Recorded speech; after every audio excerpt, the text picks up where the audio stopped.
could have a discussion about a piece of property in Camden to talk about briefly. Then we're going to go through each of these items one by one and try and get through them as quickly as we can. Now, the CAO and I have also discussed how we're actually going to handle things, and we are not going to be going by motion if we are removing things or if we're changing things. It is going to go by consensus, and it will come back to us at the next meeting that we come through, fully prepared so that we know and understand what it is that's going on with it. So I'm going to be looking for general consensus if something's going to be changed, and then we'll go from there. So if you wish, we can actually vote on things if you want, but if it's controversial, maybe we will, but okay. So go ahead, Paul. I was just going to say that, yeah, we've got a lot of things going on over on the operational side, and Yep. you know, we're really not in a position to close the door on capital, you know, now and not revisit it. So I agree. Absolutely. Okay, so let's start in with item 48, which is library technology upgrade.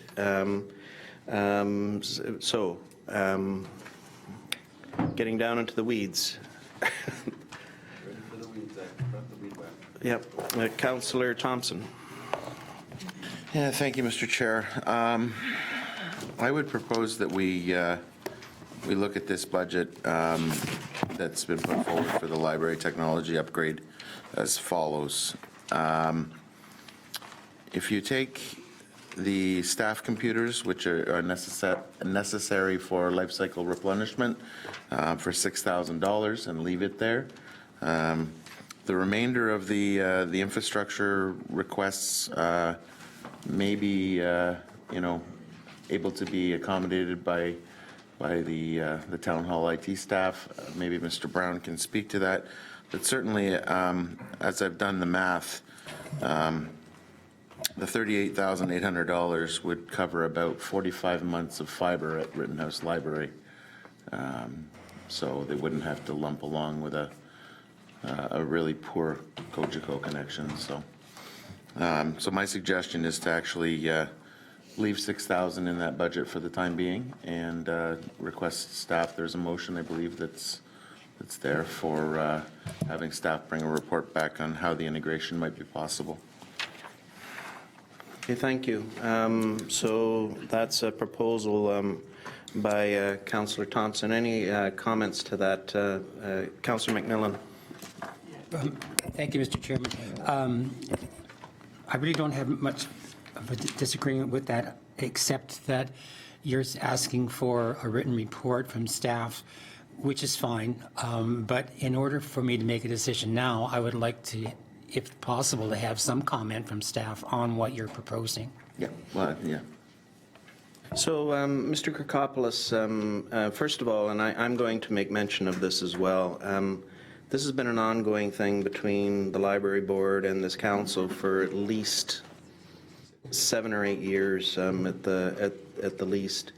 And there's really no reason why technology cannot be combined together. So, and in fact, we've had discussions elsewhere with this. So the question to you is, does it make sense for us to look at what can be done between the library and the municipality, and how should we move forward as we look at this? Through you, Mr. Chairman, while I won't get into the details of any of the technology, either limitations or capabilities that we have, I can let John speak to that.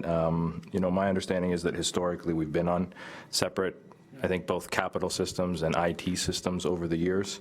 I think there are some opportunities. I know Jill and I have talked about those opportunities for some of that cross-collaboration, cross-institutional connections. You know, we need to definitely look at efficiencies where there's efficiencies possible. And so I think, you know, as we move forward, we need to take a much deeper look at that particular item. I know when I first joined the municipality, I presented to and introduced myself to the board of the library.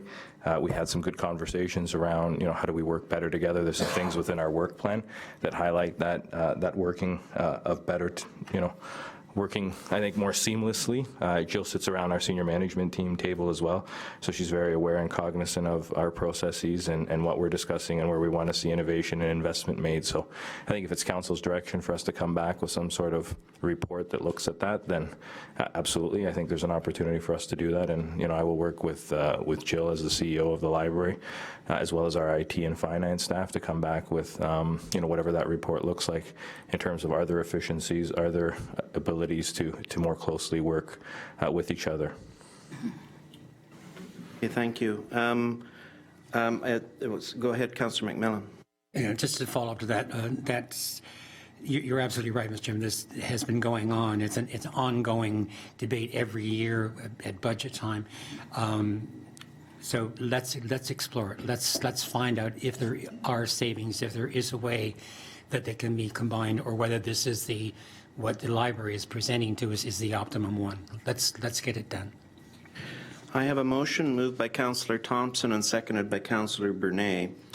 Whereas the Town of Lincoln Public Library has historically been on separate capital systems for IT and other like systems, and whereas there are opportunities for collaboration and cross-institutional efficiencies, and whereas the library is closely integrated with the Town of Lincoln through the senior management team and facilities, now therefore be it resolved that the Chief Administrative Officer for the Town of Lincoln be directed to undertake a full report and analysis on potential synergies, collaborations, and system integrations with the goal of efficiencies of service and expenditures.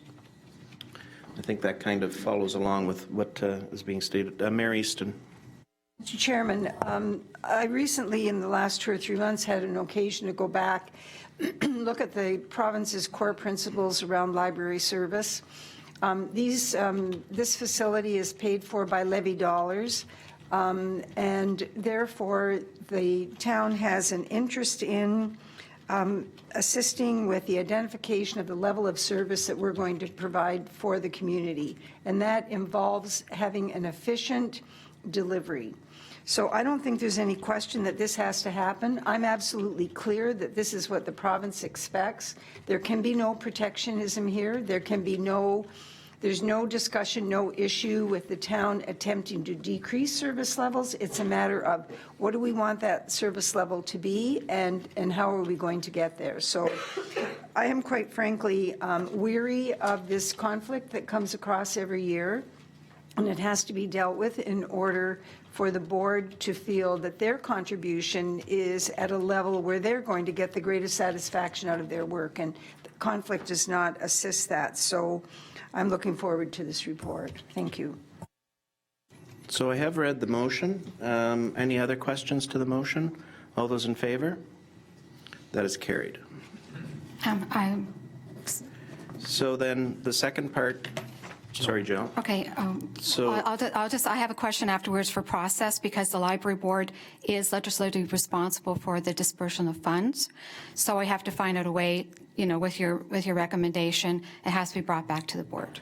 And in the second part, Councillor Thompson has recommended that we reduce the capital to 6,000 from what has been recommended at this point in time. Are there any other discussions around that particular item, or is there any concerns? Councillor Thompson?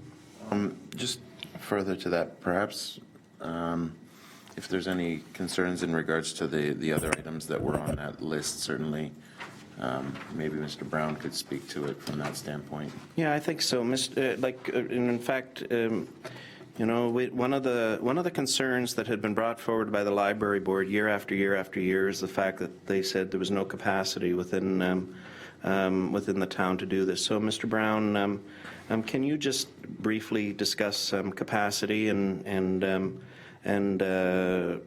just for the sake, because obviously there's going to be a more significant report, but can you just basically talk to that? Thank you, Mr. Chair. When it comes to capacities on server systems, there's no doubt that the library is a fairly small group of users that would have little to no impact on our capacity to hold information for domain services and file storage and email. A few of these items will have to remain, namely the staff computers are part of Lifecycle. It is possible that the firewalls and switches may have to remain depending on what gear is currently in place. The remainder would be lumped into our hardware systems that are available. When it comes to staffing complement, as we all know, last year we added a second FTE for our full-time staff. We still maintain a student who will be asking for a third semester of a student that will round out to 3 FTE throughout the year, so there's plenty of capacity for us to respond to fairly quickly any sort of service requests that are brought forward by the library themselves. I don't foresee any reason why we couldn't work together and meet the needs of the library fully. I do echo the director's concerns about internet connectivity at the Vineland Library. I feel that it would be very difficult to move forward with the existing connections they have. So when it comes to reviewing the operating needs of that particular facility moving forward, there's definitely going to have to be some of these savings that we have on the capital side may have to be moved over to the operating side to make sure they have enough connectivity back to the server systems here that they can function effectively. Thank you. Councillor Thompson. Certainly further to that internet connectivity standpoint, certainly that passes down through to the connectivity opportunities for the general public in there as well. So by doing that, we're not only connecting better to the infrastructure of the town, we're also adding capacity for citizens to utilize that functionality in our libraries as well. So, Councillor McMillan. Mr. Chairman, I will support the motion as it is, but provided that there's the understanding that this is pending the recommendations that could come from staff report, because the recommendations could very well recommend that more money has to be put back in. So as long as that's understood, then that's fine.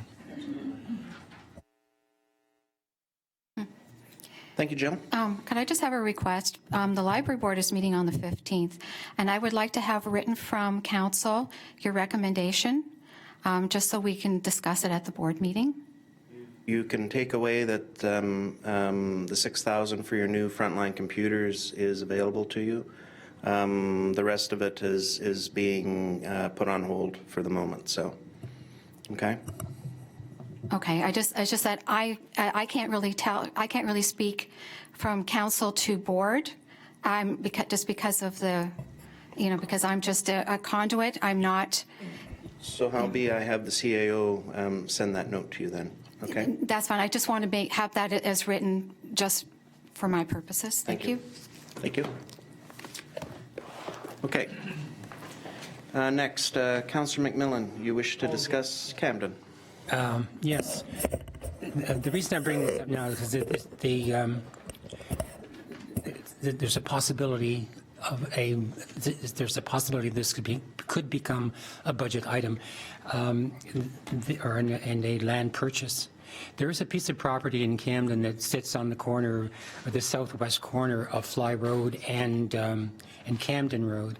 Right now, it belongs to the region, and since we're going to be doing a open space master plan, I thought that this might be the opportunity for us to approach the region to either purchase that piece of land from the region and it become a property that belongs to the town, or have if there's a possibility that the region could donate that land to the town so that we can take it over, and then we can use it as a park, and we can put in some benches and just some amenities in that particular corner. And I think that Councillor Timmers may want to add more detail to that kind of thing, but still, in order to get it on the table so that we can get it to staff, if it's a possible land purchase or a donation, and bring it back to the town. that area had been selected by the town's Canada 150 committee as a designated garden for the tulips, but we couldn't do anything with it until we got permission from the region to go onto their land and plant something to beautify our own town, which I thought was absolutely ridiculous, but that we'd have to get that extra step in there. So this might be a way that we can avoid those kinds of things. And as I say, Councillor Chambers may want to add more to that. Well, before you do, Mr. Kirkopoulos, how do you propose we step forward with this? Through you, Mr. Deputy Mayor, I am aware of the particular property that Councillor McMillan is referencing, and between now and the next budget meeting that we have, I'll endeavor to reach out to the region of Niagara, determine what the possibility of a donation of that particular property entails or is. If there are any budget implications to that, we can come back and make sure that that information is shared. My hope would be that we could negotiate some sort of agreement where we take over that particular property, as you suggested, and that there aren't any budget implications. And if we can't do it within the timelines as per this budget, we'll come to you early in the new year with whatever that cost may be, and figure out where there's some identified funding opportunities to fund whatever that purchase would be. Yes, just to be clear, the region did give us permission. It is now being planted with the special bulbs for the 150th anniversary. And it also, it's becoming a parking lot up there now. If I could just speak to that, Mr. Chairman. It is a parking lot. Currently, we have a boat and a trailer and rubbish in the corner, and it's just really an eyesore. And my thoughts are not, hopefully we wouldn't have to purchase that, but the region would gift it to the town of Lincoln, and we can beautify it and create something really nice in the downtown area for the people that live there, because we currently have no park space whatsoever. I'm not looking for a playground situation, but just make that corner, clean it up, make it look nice. We are going to be planting the tulips and hopefully a bench, maybe some trees down the road, and get the boat and the trailer out of there. And and perhaps what Mayor Easton had talked about, a Christmas tree put up annually there. Santa does visit our little downtown every year, and he would maybe be coming to that lot instead of the general store. Anyway, hopefully the region will just give it to the town. That's what I'm hoping for. So, and there may be some operational expenses. That's why we're bringing this up at this time. Okay, thank you. So Mr. Kirkopoulos will come back to us with a comment on that. Let's start going through the individual project items now. Fist pump, really? The first one is project number 1, which is the IT information technology upgrade. Are there any, again, this is fairly straightforward, are there any questions on this one as we're moving through? Second one is the alarm systems modernization. Are there any questions to this one? Mayor Easton. Mr. Chairman, I don't have any question to the report. However, I know that there was a comprehensive report that came to us several months ago. I would find it helpful where there are reports on the books, if they could be referenced in the document so that we could actually go and search them out quite readily instead of having to ask the same questions over again. That would be very, very helpful. Duly noted, and in fact, that would be helpful with the learning process for our capital next year. Thank you. The third one, the third item is the EOC COC Phase 2 telephony. Are there any comments or questions on this particular item?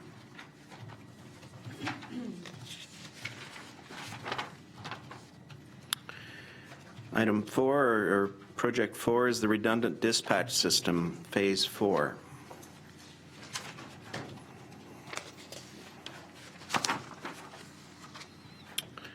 Project number 5 is the firefighter protective equipment. questions or comments on that one?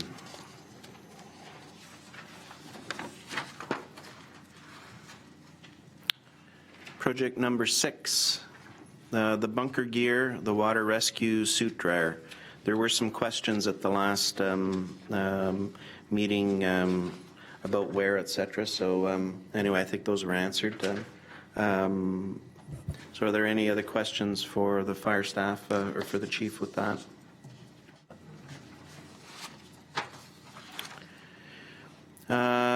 Project number 7, the extrication stabilizers. I guess we need to have stabilizers for extrication.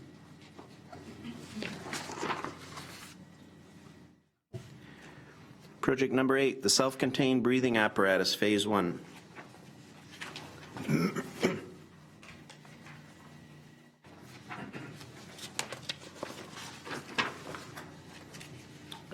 Oh, go ahead, Councillor Bernay. Thank you, Chair Foster. I know we had considerable discussion the other night about the fact that, we're going to be sharing procurement. So I'm hoping that when it comes to this, because this is, I believe this is, an ongoing situation where we're having to address, new volunteers and make sure they're outfitted from year to year. So I just, obviously this stuff is very costly. When you look at this SCBA replacements at $240,000. So I'm hoping that as we go into this, that we can possibly get some savings through some shared procurement, throughout the region. And Do you want to go ahead, Mike? Through you, Mr. Chairman, I'll let Chief Hudson's talk specifically about the self-contained breathing apparatus and that particular joint tendering process, but you're correct that we will be moving forward. I think I commented at the previous meeting that the area CAOs are talking about shared services and how do we look at procurement from a perspective where we're leveraging one another's ability to buy and economies of scale. So absolutely, Councillor. Thank you, Chair Foster. Through you to the councillor. We are actually participating in this endeavor with a shared procurement process as we speak. We're just doing some wear trials. Should the budget approval be granted, we'll be in a position to actually take advantage of some bulk purchasing with West Niagara, which would include Grimsby, West Lincoln, and possibly Haldimand County. So we're looking at a sizable number of air packs between those departments, and that should realize some pretty significant savings.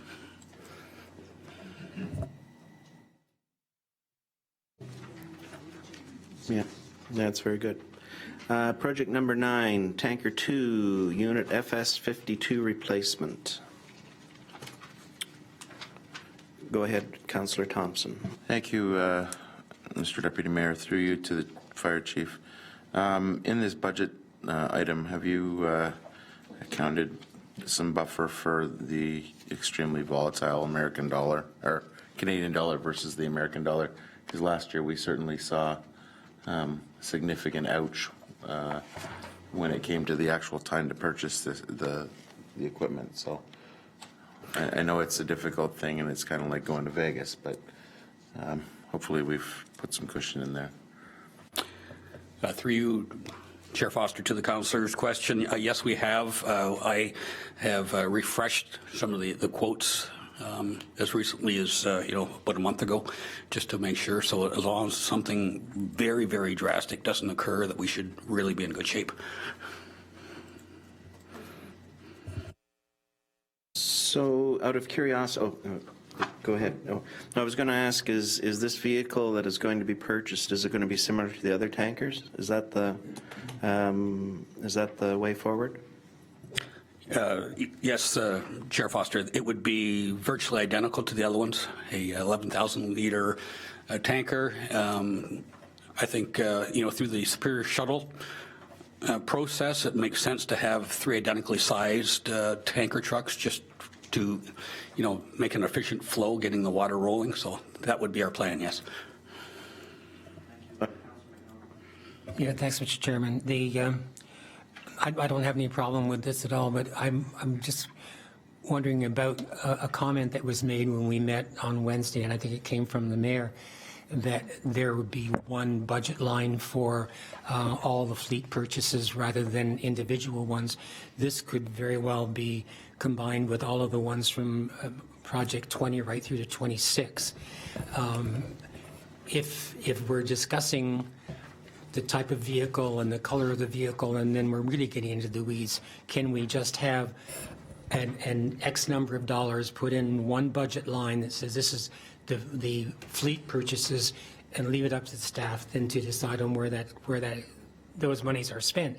I think that that's an efficient way of doing it, but at the same time, when we look at it, it's still one budget line, but there's still the details there as well.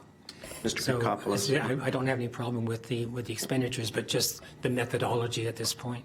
Through you, Mr. Chairman, I think to that question, absolutely, Councillor. We tried to do a little bit of that this year. You saw it with the bundling of the roads program so that we could show you what the road spend was.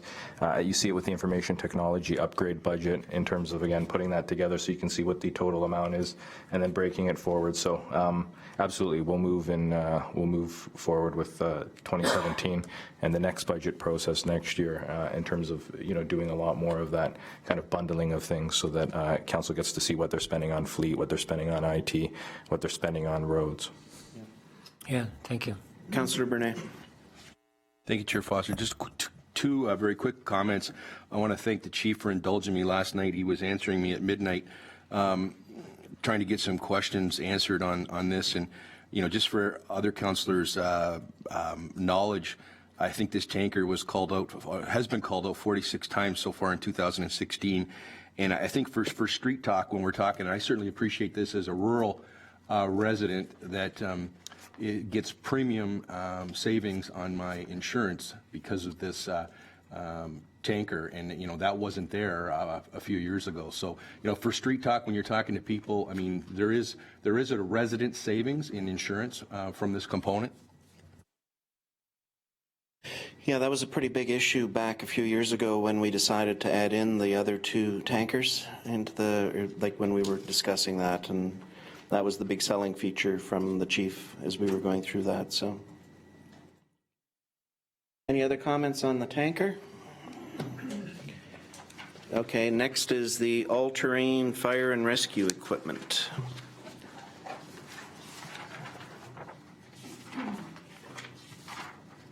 I like the idea, by the way, that and you talked about this the other night, that you're seriously going after donations in this particular area. I like that. I think that's very wise.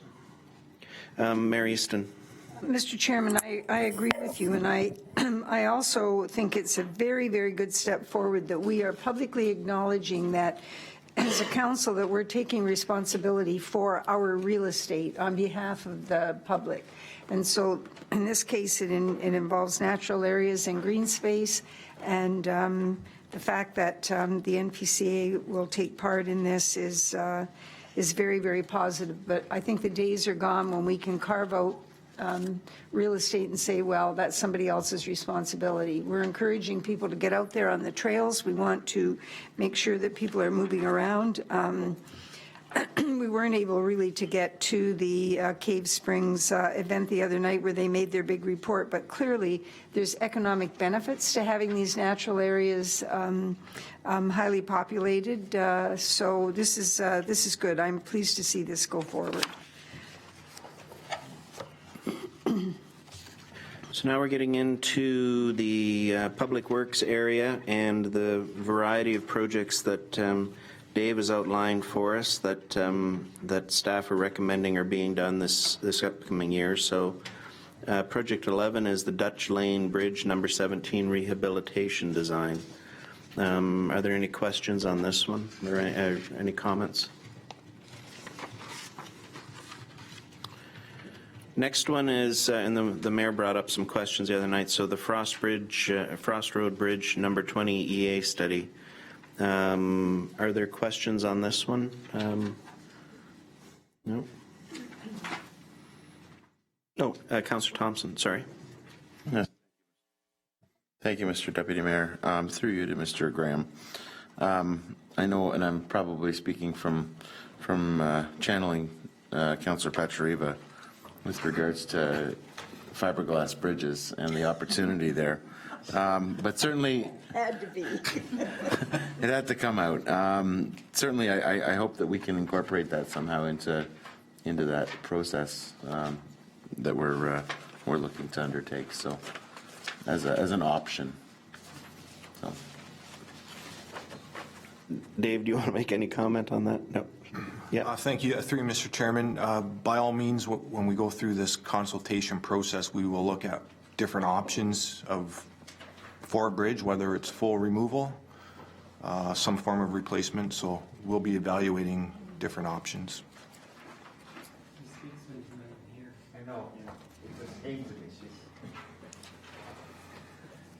The next item is project number 13, and I like the fact that you've bundled all of the things together for culvert replacement. So are there any questions on these ones? Councillor Majima. Thank you, Chair Foster. I think we talk about this every year, but and we talk about the fact that all the culverts go on the levee.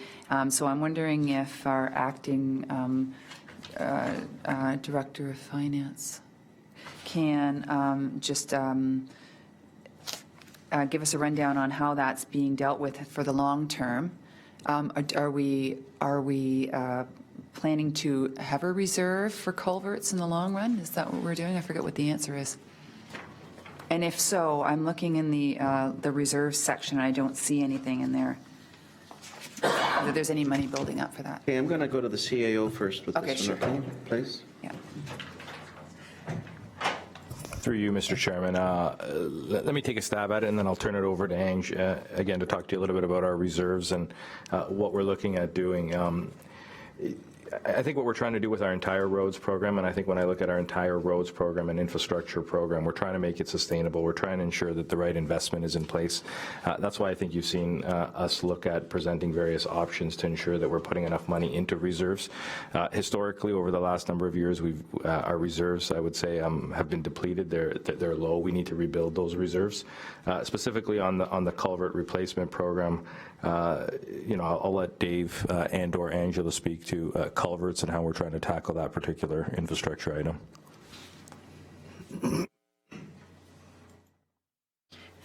Through you, Chairman. Just to answer Councillor Rajima's direct question, we don't have a reserve specifically identified for culverts. We do have a roadway reserve, but that has been depleted. Where this could be funded from, had it funds available.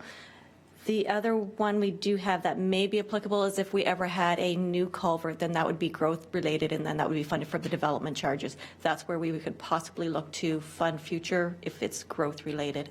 But currently we do not have a reserve specifically for culverts. Okay, I thought we had the discussion. I could have sworn we talked about building money aside in a separate reserve for culverts in the long run. Were we talking about putting money, sort of separating it within the roads reserve, or I don't recall. Just remember is that, as part of what we've done over the last couple of years is spend like demons on roads. So the reality is that there has not been an opportunity yet to replenish as it's going on. So, and I don't even think staff have had an opportunity to really think through, the longer term of how those reserves are going to look. That's probably something for a couple of years down the road yet, if we continue with the spending that we're doing. So, Mayor Easton.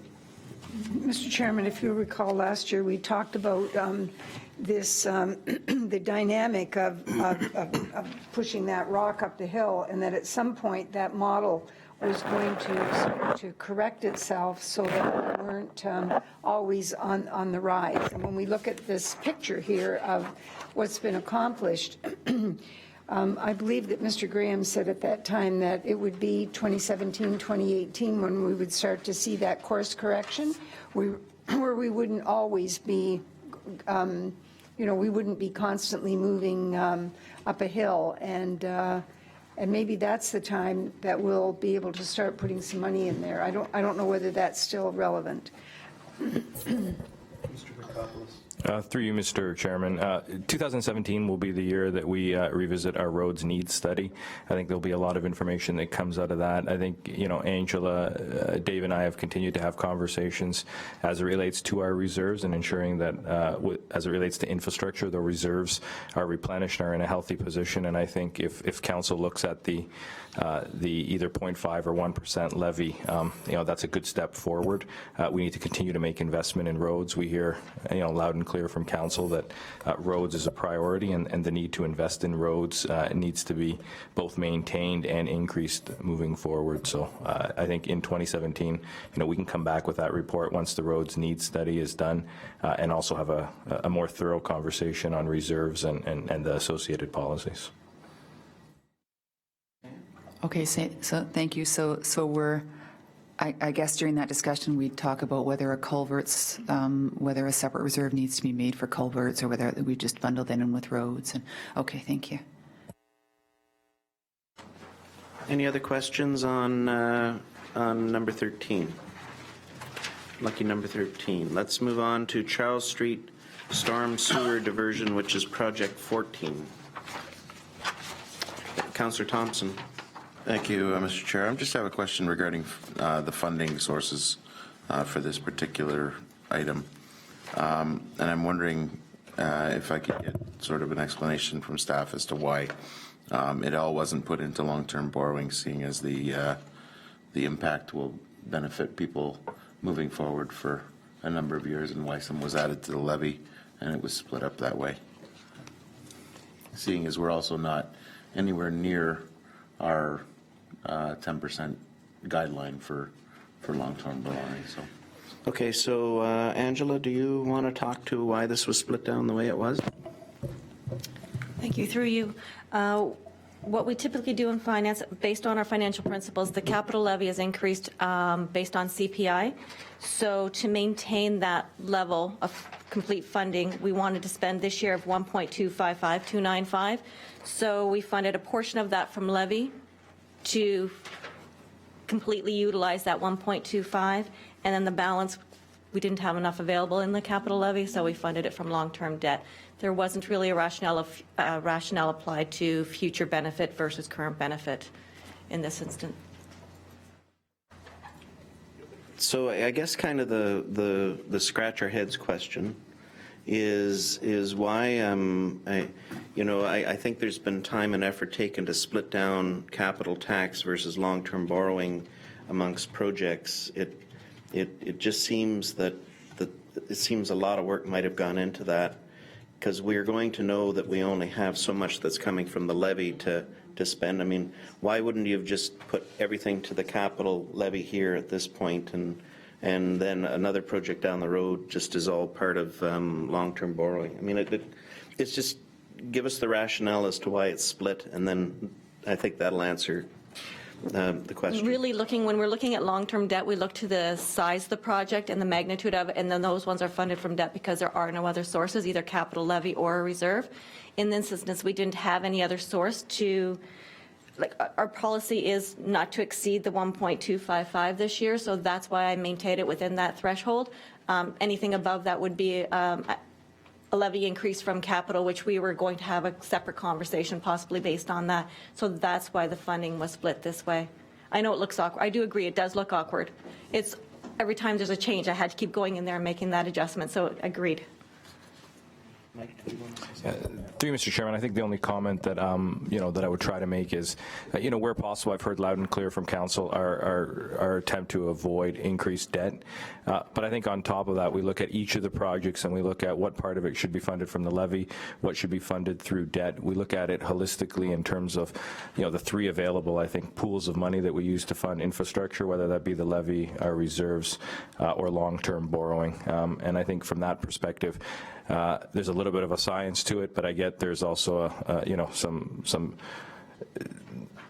flexibility in terms of how we're doing that. I think our principles need to be revisited, and I know, I've shared that with you, and that doesn't mean, make them more liberal. That means just looking at it, what we have in terms of very conservative principles in place for debt and making sure that they're still, appropriate 6, 7, 8, years down the road, and, considering when they were set. Principles that were put in place, I think have guided council very well, but I think, as we look at the economy, as we look at where we're spending money in the future, revisiting those principles and revalidating them with council's a prudent approach moving forward. Possibly what you were saying earlier too, depending on how you approach capital budgets next year, you may be coming to us with a chunk saying 4.6 million is going into roads, culverts, and all the rest of the stuff, and of that, this is the amount that's from the levy, and this is the amount that's going to be debt, right? So it might make it a little clearer. So yeah.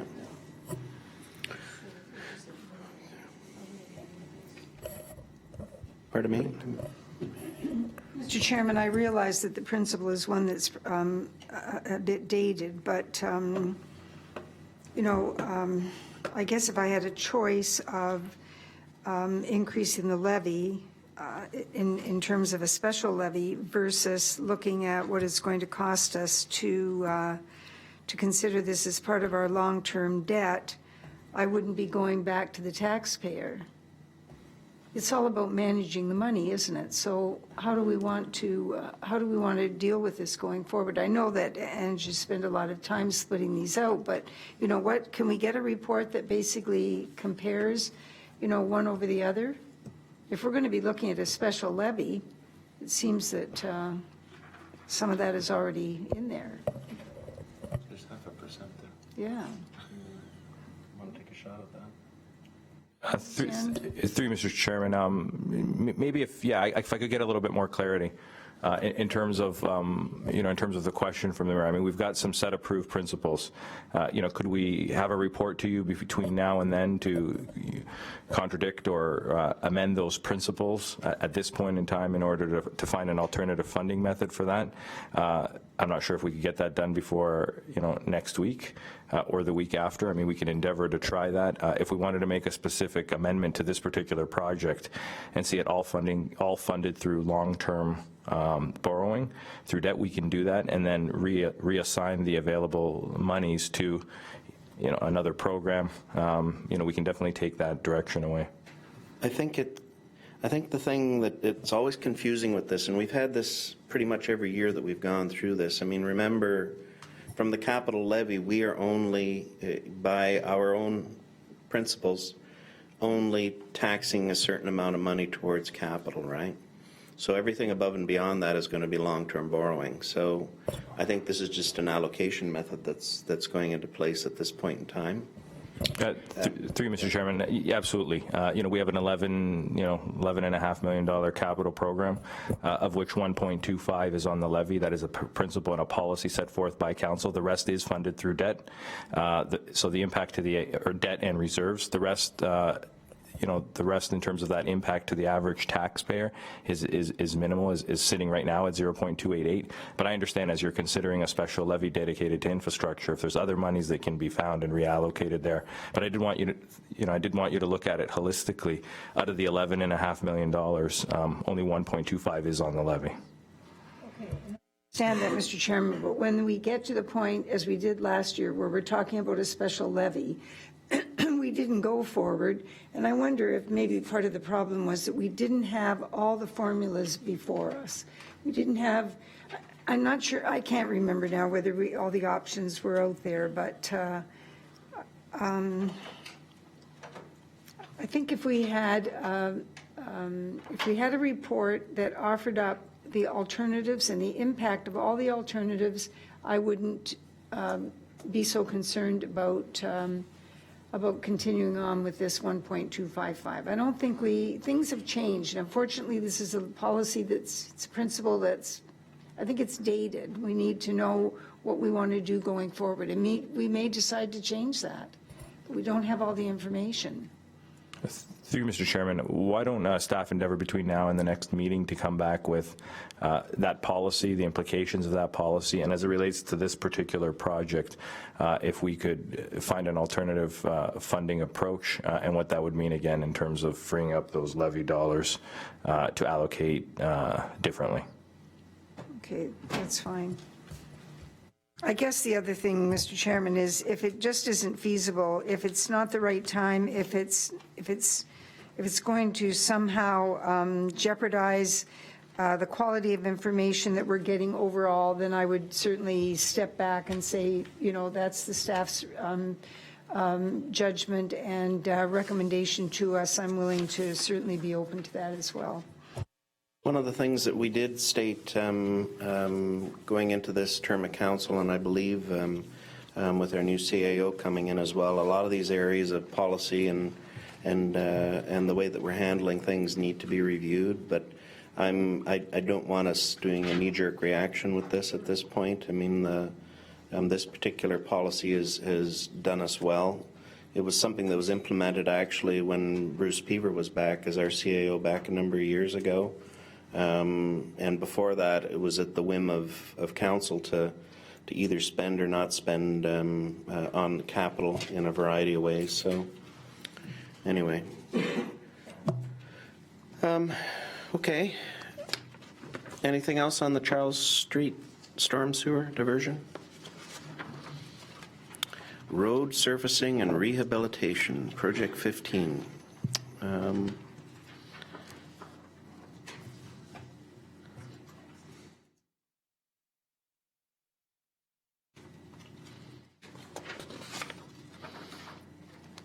An amazing amount of silence.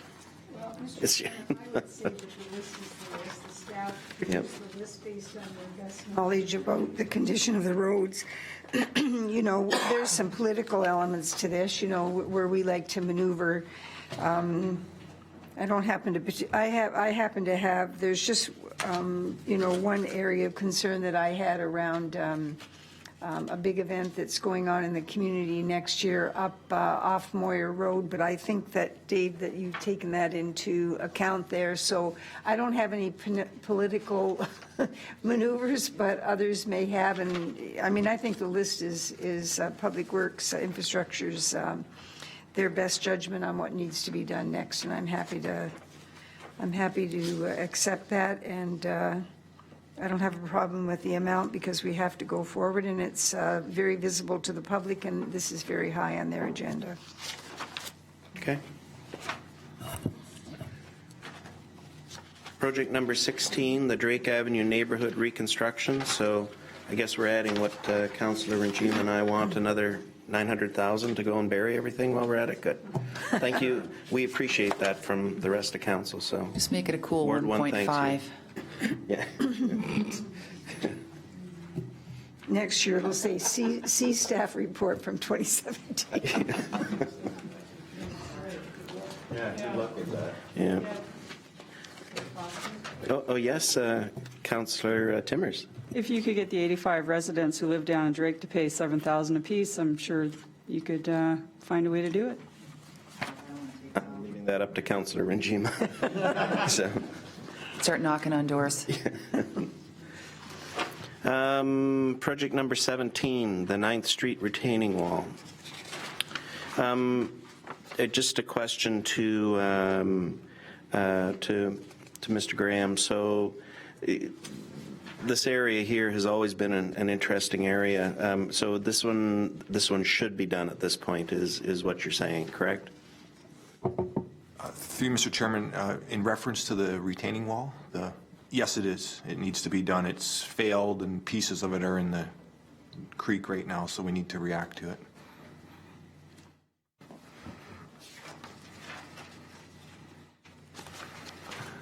Number 18 would be the Academy Street utility relocations. I'm glad Councillor Patrieva isn't here. Yeah, we'd be in for 15 minutes of explaining why it's so important. I'm not challenging. Yeah. Yeah. Number 19, which is the 23rd Street urbanization design.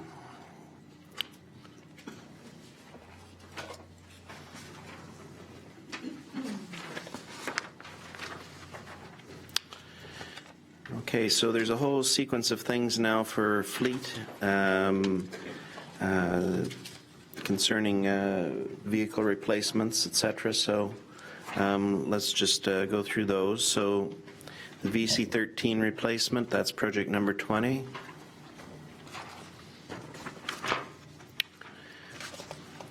Dump truck replacement. Just out of curiosity, Dave, with this, you're going to it's a single axle to a single axle truck. I'm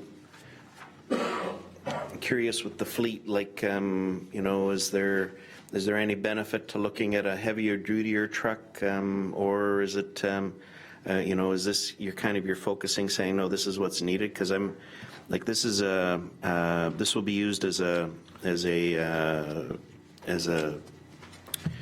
snowplow, of course, with what's going on. So just curious why you've maintained the single axle. Sure. Through Mr. Chairman, good question. Just for information purposes, we have 9 trucks in total, 9 snowplows. About 5 of those are the double tandem axle and 4 are single axle, with the subject truck being one of them. So the single axle trucks, we use those in the urban areas for snow plowing. They're a little bit smaller, more nimble, easier to turn. So the truck that you're looking at here is to replace our urban area snowplow truck for southern Beansville. In the rural areas, we like to go to the tandem axle. You can carry more material farther distance. So in our urban areas, we use the single axle.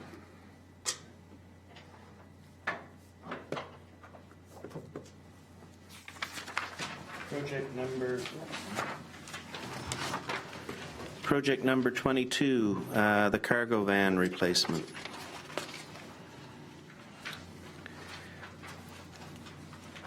I do have a question for you on vans and on our water system. We have a series of vans that we have to do with that as well, right? Are they completely outfitted? Like, do you have every piece of equipment that you need when you're sending out a truck to go and handle a water situation, you know, properly accounted for within that? I've heard some interesting stories over the last little while that perhaps maybe some of the problems we run into is the fact that there's a lot of back and forth with town hall to get specialized tools, et cetera. So I'm just curious, like, are you satisfied with what you have, and is there other capital things that need to go into play, perhaps with some of your equipment? Through Mr. Chairman, yeah, I would say, yeah, we're generally satisfied with what we've got in terms of other vans. I know we had a problem with one of our water vans with a electrical relay switch that was cutting out for a generator. That's since been addressed.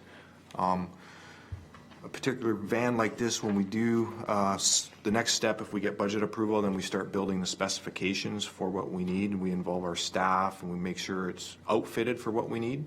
So we're not just buying an empty shell, so to speak. So when we put our specifications together, we'll be outfitting it with the appropriate tools.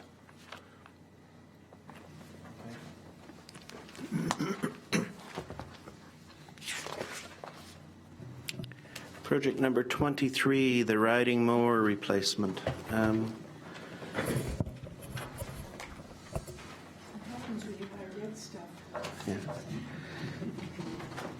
So I do have to make a comment on this too. I mean, you know, we made a huge change back a number of years ago to outsource grass cutting, et cetera, pretty much across the board. And it seems like we're getting into purchasing of major equipment again, such as this. So is there some sort of a thought process going into play with this, like where we're going with the outsourcing of, like is the outsourcing not good enough? Are these things going into play to for a variety of differing reasons? I'm just curious, because it was sold to us as a council back years ago that we don't need this equipment because we've outsourced it, and now, we're building, replacing, doing stuff. So I'm just curious where we're going with this.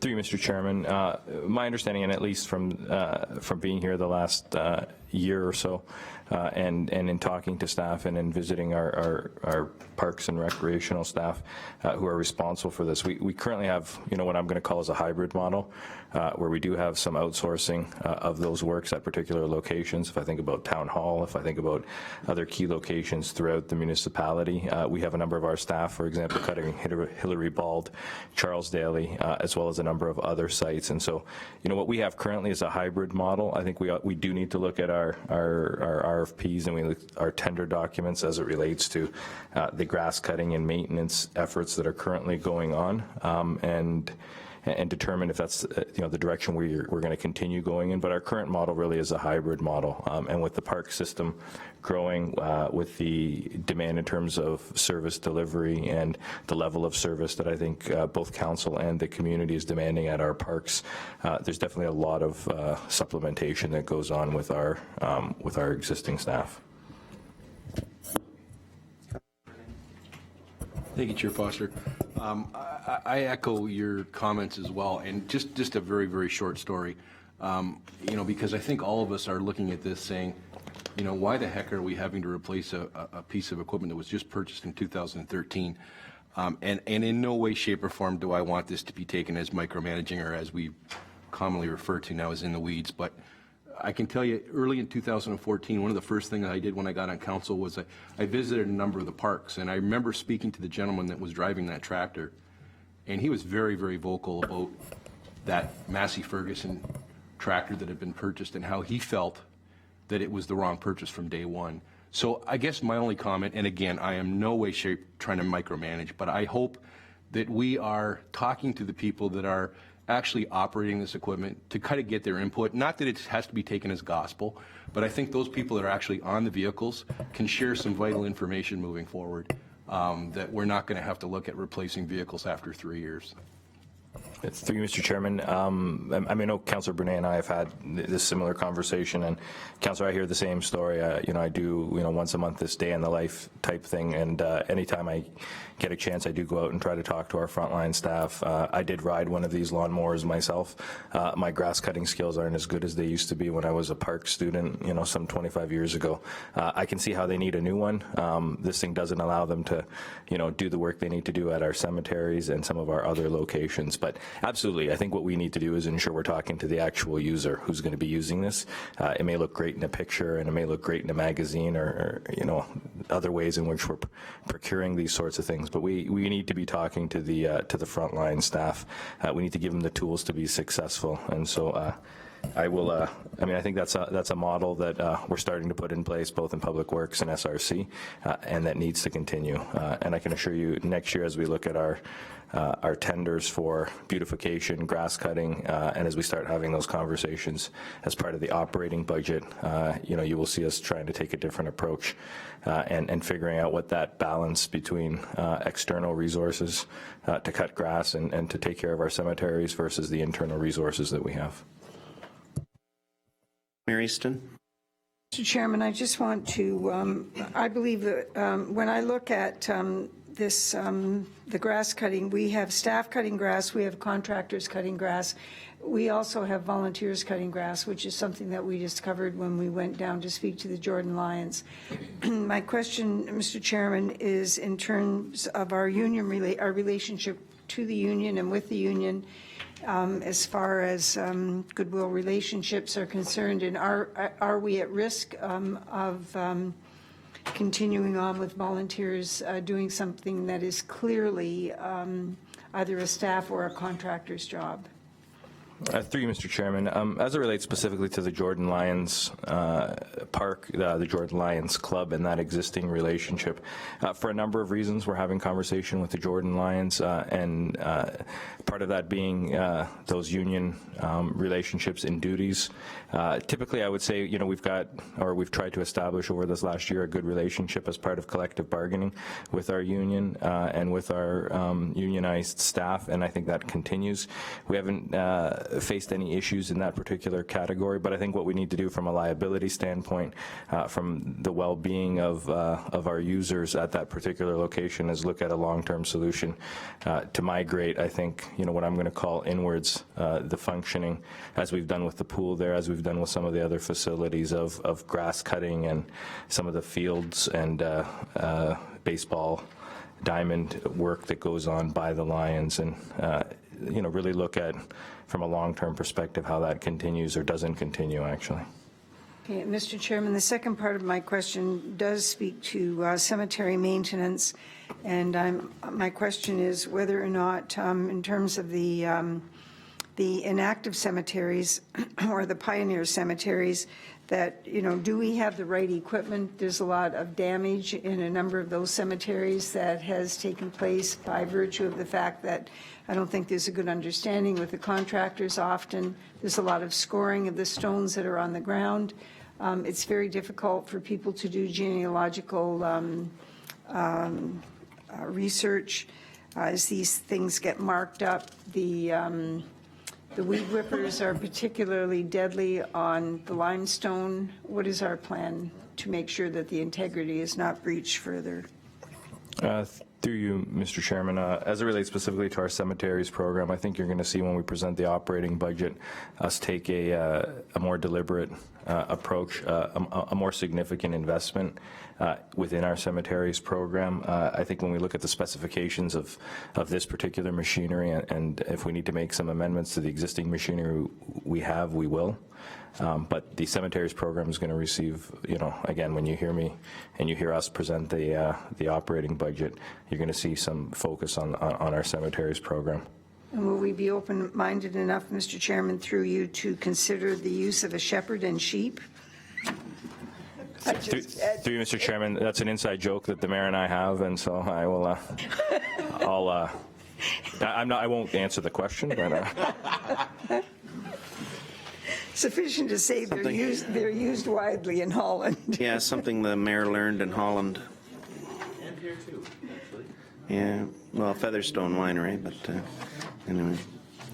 Okay, moving on. Let's move away from the shepherd. Number 24, the ice resurfacer. Yep. Oh. Tony? Thank you, Chair Foster. Just a very quick comment. This project, similar to project number 10, where Chief Hudson has gone out and got some money from the Niagara Conservation Authority to partner with funding. I do believe there's a huge opportunity here. Back in 2012 to 14, when we were fundraising for the Fleming Center, we had a business that was willing to put $5,000 to $10,000 on one side of a Zamboni resurfacer. And we all know what happened with that advertising and sponsorship. So, the Fleming Center's been open for 2 years now. I don't believe we've gone back to look at those opportunities. And I think this is a perfect example of where, with two sides of a Zamboni, we could be getting between $10,000 and $20,000 a year. There was a business here in this community that's doing it in West Lincoln that wanted to do it here, and probably if we reached out to it, would jump all over it at this time. Go ahead, Mike. Through you, Mr. Chairman, I was going to channel my Councillor Pachariva as well. He reached out to me on that particular item, and I know we've discussed that. I'm looking at Kerry in terms of just establishing an advertising and sponsorship type initiative. I know the particular company you're talking about that's expressed interest in that, and we need to be able to put something in front of them, not only for the resurfacer, but some other potential offerings that they were looking at. And so, absolutely, I think what we can do when we actually ink that deal is make sure we present to council what that looks like, and if there are any savings, we can incorporate that in 17. The next item is, by the way, going with the electric is excellent too. But I think there's been, generally speaking, quite nice acceptance of it at the other arena.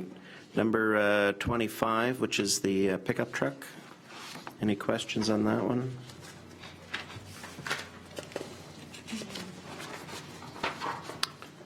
Number 26, the bylaw vehicle purchase. So this is a net new. Any questions on this one? Comments?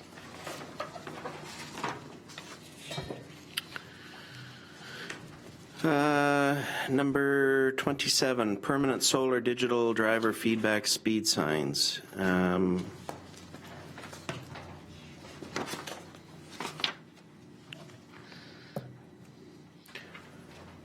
Oh, go ahead, Diane.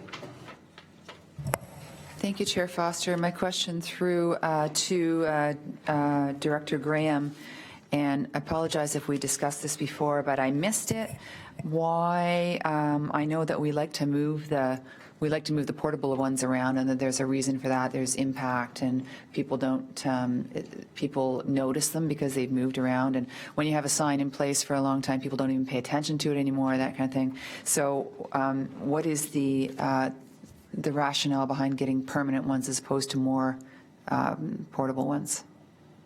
Through Mr. Chairman, the thinking on this one was with our whole speed reduction campaign and keeping it moving forward and looking at sort of traffic calming measures that are coming out of our whole speed campaign and what we're finding from our portable ones. So where we put our portable ones all over the community, we're finding there's certain areas where speeding is a problem, and in certain areas where we see speeding to be more of a trend than in other locations, we want to further zero in on those roads. This is a great way to do that as one first step. I mean, you can do many things that we're going to be further exploring with, speed bumps. You can consider narrowing the road, all those types of traffic calming measures, but the permanent digital speed signs are a fairly economical way to do that. So we'd be looking at areas where we see speeding occurring. Okay. Yeah. So the more of a committee discussion thing, but I guess that also helps to identify the road for people driving by as, okay, this is a high-speed road. I better be careful here. This is where the permanent ones are. Okay, thank you.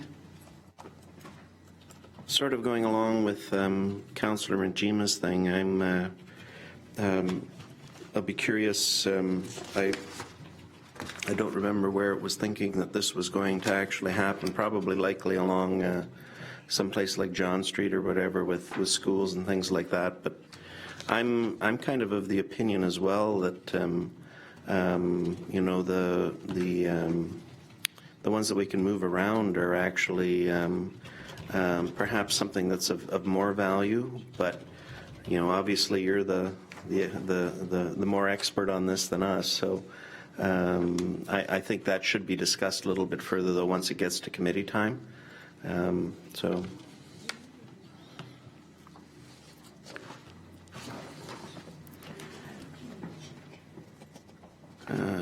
27.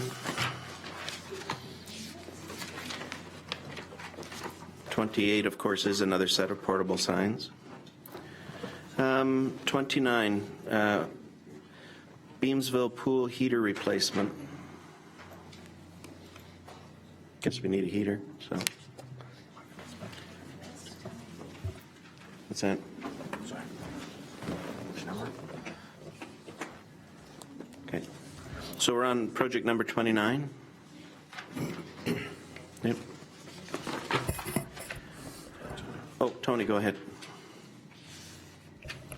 I'm not going to debate the merits of this, but just a question, does the Jordan Pool have heaters?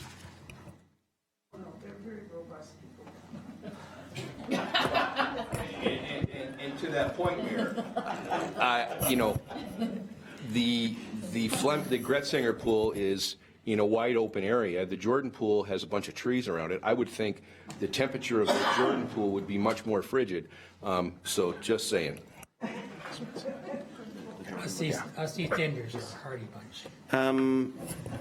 Yeah, I'm going to turn it over to the CAO because actually there is some thinking processes going on here with that. So, through you, Mr. Chairman, thank you. To the councillor, I think what we're trying to do with the Jordan Lions, entire site, the complex, is look at what are the long-term needs on that particular site. We've had significant issues with the pool. What are the long-term vision that I think council and the community has for that site, whether it be, the proposed sports dome we're talking at, whether it be, additional fields, whether it be any sorts of renovations to the arena. So absolutely, councillor, right now, there isn't anything in the budget as it relates to heaters for that particular pool, but I think moving forward, we need to look at that entire site and determine is there a redevelopment of that entire park and recreational amenity. Thank you for that clarification, Mr. CEO. So what you're saying is, while we're going through that process, that you're recommending that we take this out of the budget?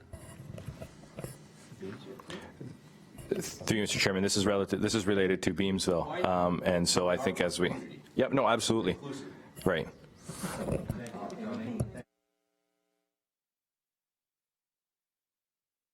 Was that meant to be sarcastic, or was that, or are you being serious? Yeah.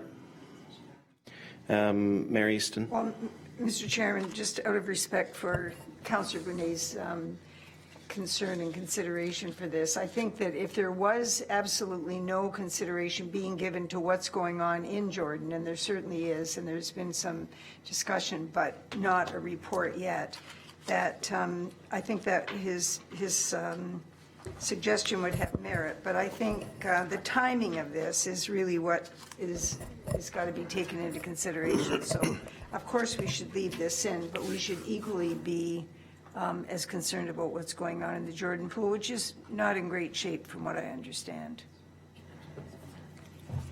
I just want you to know that I'm thinking. Mr. Kirkopoulos. Through Mr. Chairman, I think as a further follow-up, you'll recall I've discussed with a few of you the potential opportunities around the Canada 2021 Games. There's a secondary ask that we've had from the Niagara Sports Commission as it relates to a warm-up pool. They are identifying and looking at the Jordan site in terms of its proximity to St. Catharines, and so there could be an opportunity once we hear on the 2021 Games to do some further investments, Councillor. But I completely understand and agree with the one-town approach and how we need to make, important and integral investments across town. Thank you. Oh, here's another one for Councillor Brunet. So I guess we need some new lifeguard chairs at the Gratzinger Pool as well. Do you think we should have that? Thinking ahead, Rob. Councillor McPherson.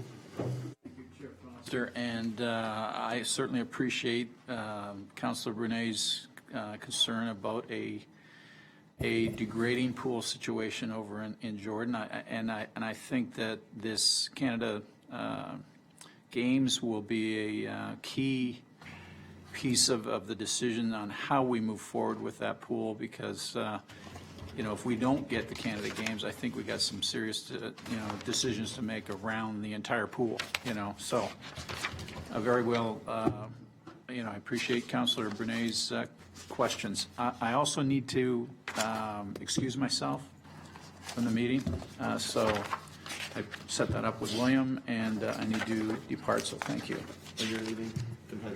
Is there anything in the rest of this that you? The question with Diane. Okay, so any of the other items, yeah, okay. Mr. Kirkopoulos. Through you, Mr. Chairman, as it relates, and I think right before the councillor leaves, as it relates to the Jordan Arena and the Jordan Arena site and the entire precinct there, we do have an Ontario 150 Community Capital Program application in through the Ontario Trillium Foundation in the amount of $214,800. And so, again, I think once we look at the results of this particular grant, once we look at what's happening with the Canada 2021 Games, we'll be coming to you, I'm going to suggest, towards the end of the spring with a plan, and that includes consultation and so forth relative to that particular site.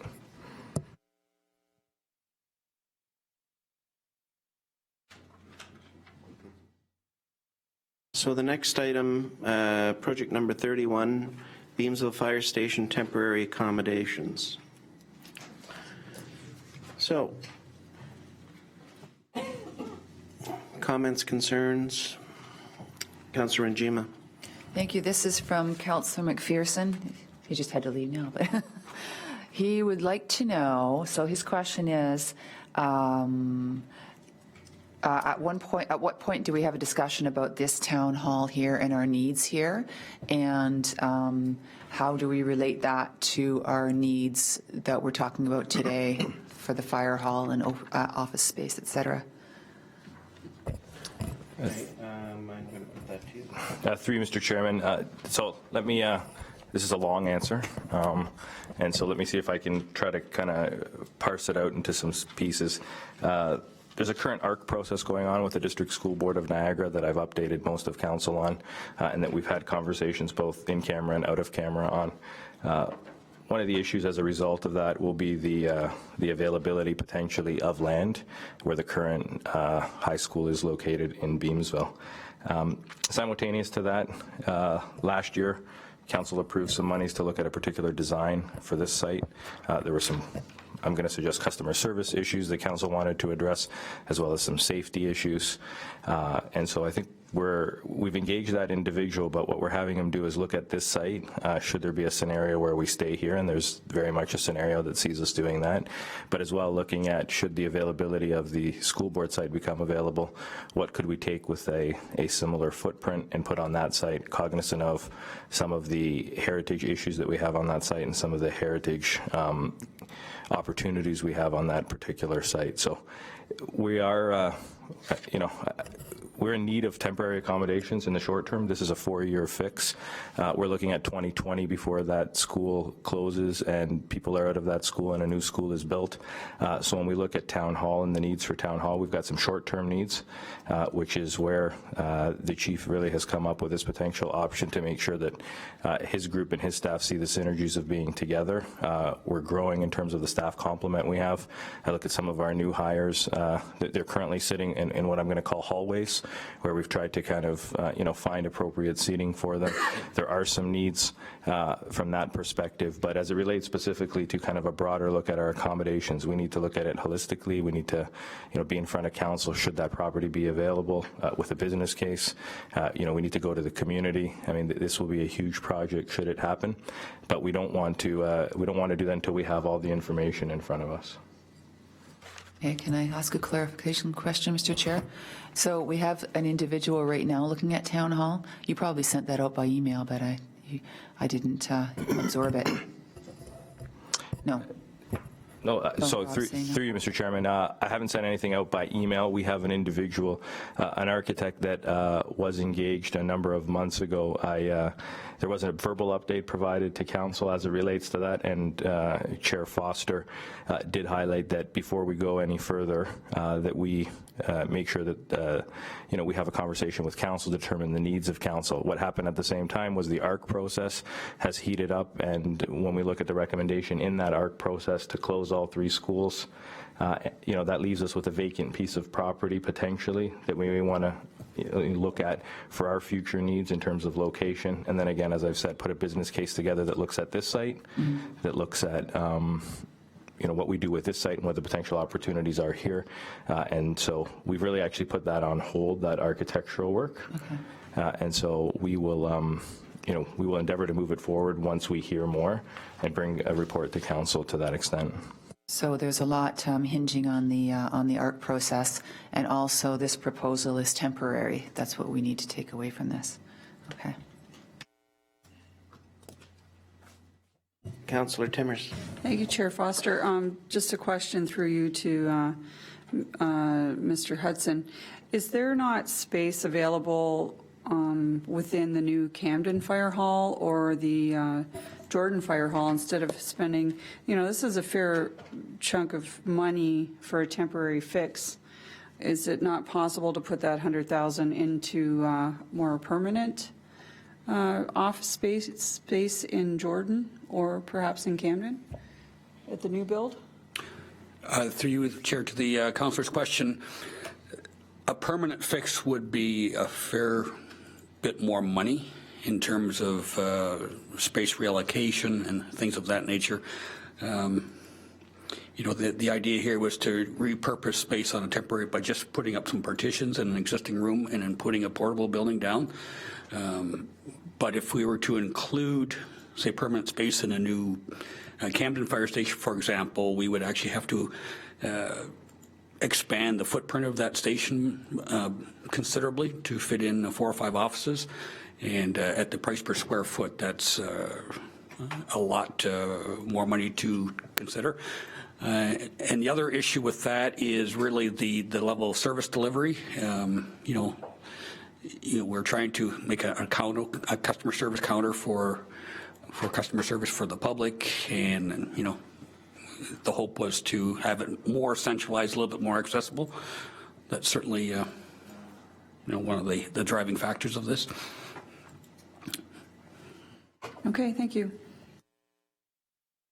So, okay, go ahead. Chairman, I'm sorry, I don't quite get this, and I Yeah. don't know what I'm missing, but it may be another one of those things where you have to see report number 6592 that we've reviewed before, but, I mean, the first thing that came to mind for me was, you know, how is Jordan being utilized, and how often do we use that space? And I only bring it up because of what we found out about the utilization of arenas. And it's not the same thing, but it is in terms of, you know, what's the utilization. So if our intent is to keep the fire stations in each of our communities separate, okay, I get that, and we need a temporary solution, and I get that. But whether we're building in Camden or we're building in Beamsville for the long term, I don't know that the chief's answer was complete enough.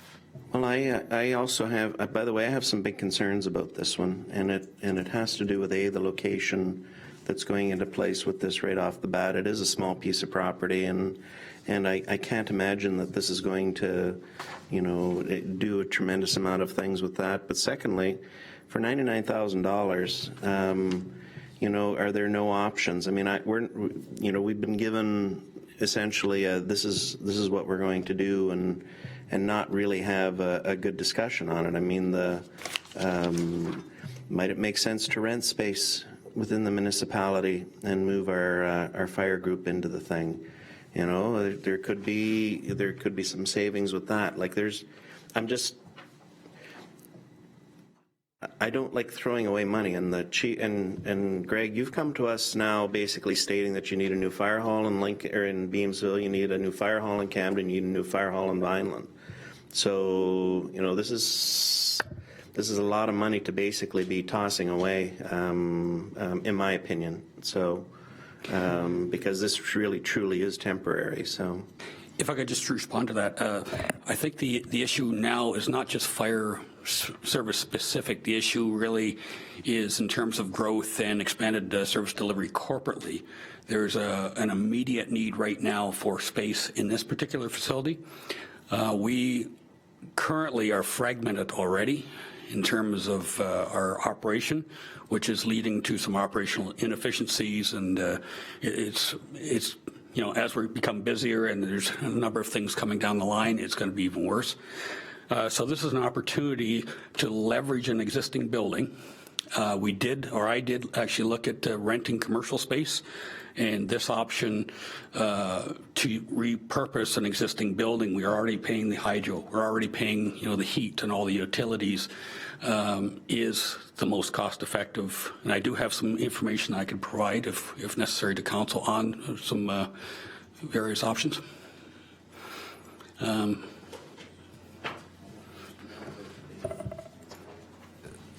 Through you, Mr. Chairman. So specifically, you know, to this particular item as it relates to fire station accommodations, I think the chief's right. I mean, the broader issue here is that corporately we don't have enough space for all of our staff, and currently fire staff are fragmented with one at Jordan and the rest here, and likely, you know, if we move forward, one of the fire prevention officers moving out. The chief did do an analysis looking at temporary accommodations, which is the one you see before you, some lease opportunities as it relates to leasing a portable location, as well as leasing commercial space, which is, I'm going to say, 2.5 times as high as the current option before you. I think you know, I think the comment I'm going to make is that as it relates to our broader accommodation needs, no decision's been made. I think it's incredibly preliminary for us to look at, are we moving out of town hall, are we not moving out of town hall? But in the interim, in the next short term, 3 to 5 years, we've got some accommodation needs in this current location that need to be accommodated and amended, and we don't want to put significant costs into this building knowing that we may not be in this particular building. But again, I'm careful to say to anybody who's listening that there's no decision that's been made. It's very preliminary. We need to see the ARC process through. We need to provide for council all the information as it relates to this site and a very thorough and comprehensive business case. Councillor Thompson? Thank you, Mr. Chair. Through you to the fire chief or the CAO. Perhaps the option of relocating to the former Penn West building. There is some office space in there that might be usable. We are paying the heat and hydro in there already. Just a thought. We own it. Could be a cost reduction. Through you, Mr. Chairman, I'll let the chief kind of jump in from an operational standpoint.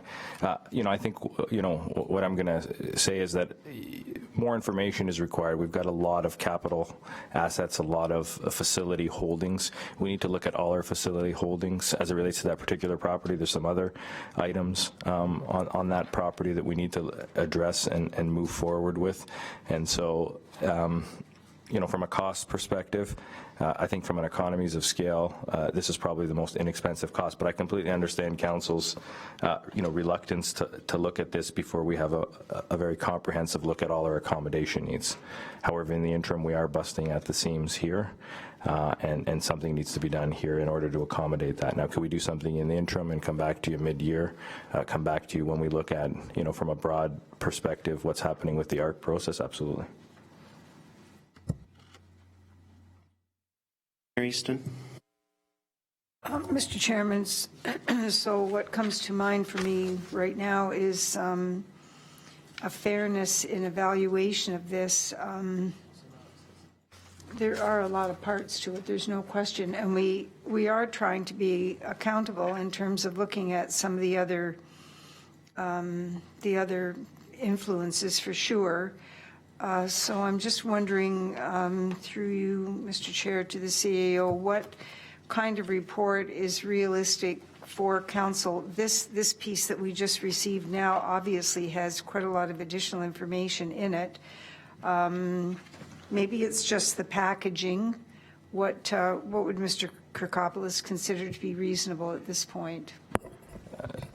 Through you, Mr. Chairman, to the mayor. Like I said, we're likely looking at the first quarter of next year before we hear anything on the ARC process. I think what we can do is defer, any such expenditures on this, come back to you with that entire business case as it relates to this site, as it relates to any future sites. Simultaneous to that, I think undertake an accommodation study as part of any of the work that we're doing, and I think identify both future and current needs. If there are some small things that need to get done, I think we've got that within our current facilities capabilities to do, and move forward that way. Again, being in front of you likely in April or May of next year. Mr. Chairman, is that the second time that the CAO had to repeat that story? Because if it is, I'm getting tired. I agree with you. I don't have any problem with that approach, but I apologize if it's the second time you've had to repeat it. Just to clarify then, Mr. Kirkopoulos, this item will, you have it remaining within this, but we're just going to leave it for the moment and come back mid-year basically with a plan to go along with this. So your recommendation is keep the 99,000 there, but not necessarily do anything with it until you have a better game plan. Okay. Okay.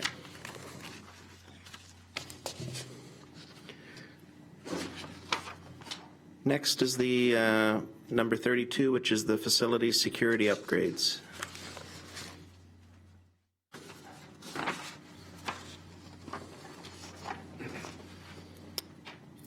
Next is number 33, which is the Fleming Center backup generator. And I had UPS, but then Mr. Brown has given more than enough information to make that area understood. Number 34, Jordan, yeah, the backup, yep. 32? Oh, that we received a few months ago, did it actually look at our record of vandalism and break-ins? I have no idea what it would be. Through you, Mr. Chairman, to the Mayor, it looked at a high level some of the issues we were having specifically around the Fleming Center. There were a number of incidences that had occurred where we had to have Niagara Regional Police on site and dealing with it. And in some of the original works that we had planned for the Fleming Center specifically, we were looking at security cameras. And so moving forward, we're looking at that similar setup here at Town Hall and a number of other facilities. So, Mr. Chairman, facility break-ins and vandalism have not been a major part of it. I don't remember seeing that. I mean, through you, Mr. Chairman, I don't have, off the top of my head, I don't necessarily have actuals. I'm looking at John, who may be able to speak to any of the actuals we may have. Very quickly, through Mr. Chair, we've actually sent 2 separate videos to Niagara Regional Police since the project's been implemented at the Fleming Center 6 months ago. Okay, right, that's helpful. And also, so this is a keyless system that we're talking about now, which means that we won't have people walking around with keys that we don't know about. Is that part of this? Through you, Mr. Chairman, that is a different project, Madam Mayor. We are looking at, again, accessibility and a number of other issues around all of our sites in terms of keyless entry. That's definitely one of the issues that's been identified at this particular location. A lot of our newer locations do have that, but we need to have a security audit done. There are a lot of keys. I look at Will, who's nodding. And I know this makes him nervous, but there's a lot of keys that we've got floating around, both in terms of our contractors as well as staff that are either here, were here, and are currently not here as well. All right, Mr. Chairman, could we have this document adjusted then to make it clear that this is not addressing keyless entry? Because when I look at the title of it, that's what I thought, that there was an issue. I thought we were going to be resolving that problem as well. So I just want to be clear about Okay. what it includes. That's Project 2. Project 2, yeah. Project 2 was the keyless. Thank you. Yeah, this was just video surveillance, Okay, et cetera. thank you very much. Thank you. Okay. Are we good? We've gone through 33. Next is 34, the Jordan Arena Pool Communication Line. Through you, Mr. Chairman, I'm going to turn this one over to John because I know he's had a few conversations with members of council. Thank you, through you, Mr. Chair. I've had some discussions with Councillor Thompson, who does this for a living, and he was nice enough to give me some of his time when it comes to our alternatives. If I could quickly discuss the project. Right now, what we're facing is the Jordan Arena has a fiber optic internet connection with fantastic throughput and latency, and everything there is working phenomenally. About 120 meters away, we have the Jordan Pool House, where the head guards are required to submit reports and have to look up information on class lists and schedules in our corporate recreation software. Right now, they're being served by a tortuously slow Bell DSL connection, and we feel it's just not appropriate in 2016 to have 2 buildings so close together, yet one has a fantastic connection, one doesn't. We're looking to share the connection so everybody can use that fiber optic connection. The sheet as it's written involves burying a fiber optic line between the 2 buildings, so that's 120 meters of trenched conduit, and then we would bury a fiber in the ground. When you look at the alternate considered, I had put together an option for wireless. After sitting with Councillor Thompson, it looks as though we might have overbuilt that particular wireless link. Because of the extremely short range, we could use something that's much more cost effective. We're looking at something in the range of about $2,500, and that would cover us for about 5 to 10 years. So the 20-year cost of the wireless link goes down to $5,000 to $10,000, and not the $32,000 we have written here. So it's much more cost effective. Of course, when you go wireless, wireless, there's some possibility for interference from weather, high winds, extreme kind of stuff. Typically, they're quite reliable. There might be some maintenance involved, whereas if you bury the line, you bury it and you forget about it for 20 years. So there's definitely some benefits to considering wireless. For solidity, wired's always better, but it's certainly something that should be considered. I'm going to make a comment on it, though, too, is that we've just had another discussion earlier about Lions Park master plan, looking at stuff, and to me, burying wires over to a facility that we might deem to be something that isn't going to exist and something else is going to go in place might not be in our interest either. So I don't think wireless is a bad option. My own experience with it is that for what it is that they're going to be doing, if it's properly set up, which Dave knows all about too, you're not in a bad situation with it. So, Councillor Thompson. Yeah, thank you, Mr. Chair. Certainly, that was kind of part of my rationale behind it. If we go to if we're moving something or rebuilding a facility, certainly, at least the wireless is roughly portable, as opposed to a direct burial cable that we're stuck with it. So you may end up with a conduit to nowhere. So the question then on this $15,000 price tag on the thing, and of course we're getting into nickels and dimes generally speaking at this point in time, but so the cost you're expecting will be less if you go the wireless route, correct? Yes, Mr. Chair, we're looking at approximately $2,500, which means this project would completely drop off for a capital ask. That would become an operating item that would be deliberated once we start deliberations in 2 weeks. So, okay, so then we recommend that we remove this from the capital list. Okay. Okay. The next is the Jordan Museum Fry and Schoolhouse roof replacement. Okie dokie. Any comments on this, Mr. Kakopoulos? Through you, Mr. Chairman, at the last meeting, the mayor had a small question, and I know I shared the answer with her, but it did not include the downspouts. No downspouts? Go ahead. Mr. Chairman, have we made a policy decision to move completely away from historic accuracy in the materials that we use to repair? From the word Urali, it sounds to me like it's some kind of synthetic material. Is that correct? I mean, we have always been like 100% historic accuracy on any replacements. It's cost us dearly, no question. On any of the buildings at the Pioneer site. Go ahead. Through you, Mr. Chairman, I mean, I can endeavor to get back to you. I can tell you we don't have a policy specifically as it relates to that, Madam Mayor.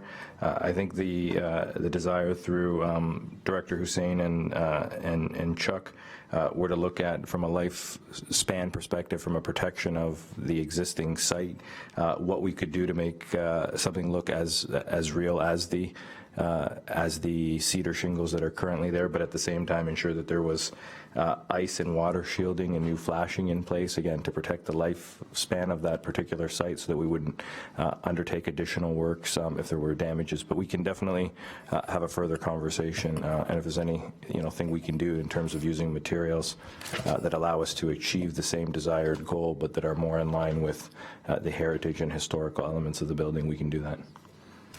I'm a little bit concerned. I'm concerned about this, Mr. Chairman, because in an ideal world, if the assets if we had a complete description of the assets with all of the long-term replacement elements, I wouldn't have to ask this question. But we just don't seem to have that information, and you're right, it's not a policy, it's more of a practice. I mean, the roof does need to be replaced. I have no way of judging whether or not we're really moving away from the standard, I guess, that we've had there. So what do we do about that? I mean, once we take the step, we've taken the step. Through Mr. Chairman, I mean, between now and the next time we're in front of council, I mean, we can definitely have a further conversation from a staff perspective. I can tell you the Euro Shield, it is a rubberized roofing, but it definitely, looks like cedar shingles. And so I think, from our perspective, we're looking at the warranty, we're looking at some of the other potential savings that we would generate as a result of using this roof, but completely aware of the heritage elements of these sites and of these particular buildings, so we can follow up with additional information for council. Thank you very much, Mr. Chairman. Next item is 36. By the way, we're just about done, so let's keep going. Number 36, the Lincoln Center room modifications. Long overdue upgrades to the facility.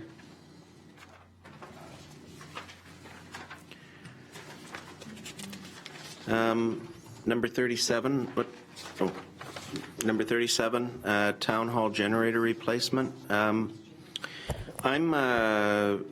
based on the discussion that I had with Mr. Brown back and forth when he was answering the questions on the UPS and generators, and as well the discussion that the CAO has had with us on trying to figure things out. Apparently the generator that we have in place is more than capable of handling the capacity, and in fact, according to Mr. Brown, it's working really well. There has been some repairs and replacements within that, so I'm wondering if this is one that should be shelved for the time being until there's an overall game plan comes back. Through Mr. Chairman, I think similarly to the comment I made earlier, until we're before you with a broad plan, I think this one, can definitely be deferred till at least next year, considering we're going to be in front of you likely mid-year to look at accommodations as a whole.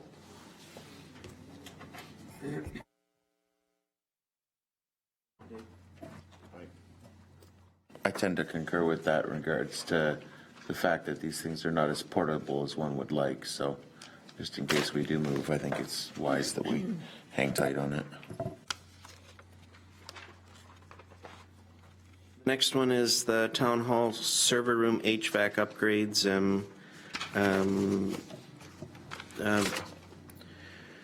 So I suppose we could argue the same thing, but on the opposite side of the coin, our server room is kind of important. Go ahead, Diane. Oh, I'm wondering about your last suggestion, Mr. Chair, about the town hall generator replacement that would be put off. Was that direction to staff? Okay, thank you. Go ahead, Dave. Yeah, I did go and take a boo at this air conditioning issue. Sorry, Dave. I went upstairs and looked at the air conditioning issue with John the other day, and I'm not convinced that the ability of the air conditioner we currently have to take care of our servers and whatnot is, I think we need to keep this in here. Unfortunately, I hate to spend the money, but my goodness, we got an awful lot of gear in there that's very important. We've got a proper fire suppression system in there as per standard for computer systems and server rooms. We best put an appropriate air conditioning system in it. The last thing we want is failure due to our complacency in regards to spending some money on an air conditioner, in my opinion anyway.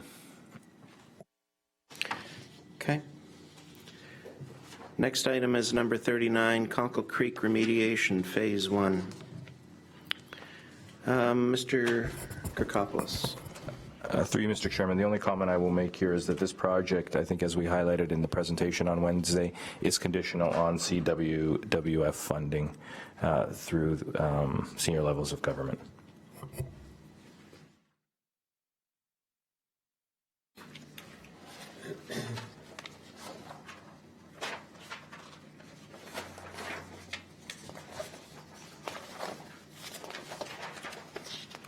Number 40, the Bartlett Road water main replacement design. So we're into water here. Any questions on this item?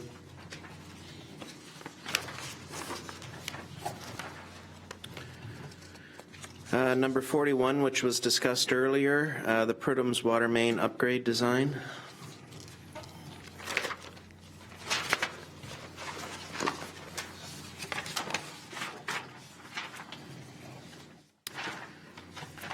The next one is the Victoria Avenue Water Main QEW crossing. Mr. Kokopoulos. Through you, Mr. Chairman, similar to the Clean Water Wastewater Fund, this project is conditional on OSIF funding.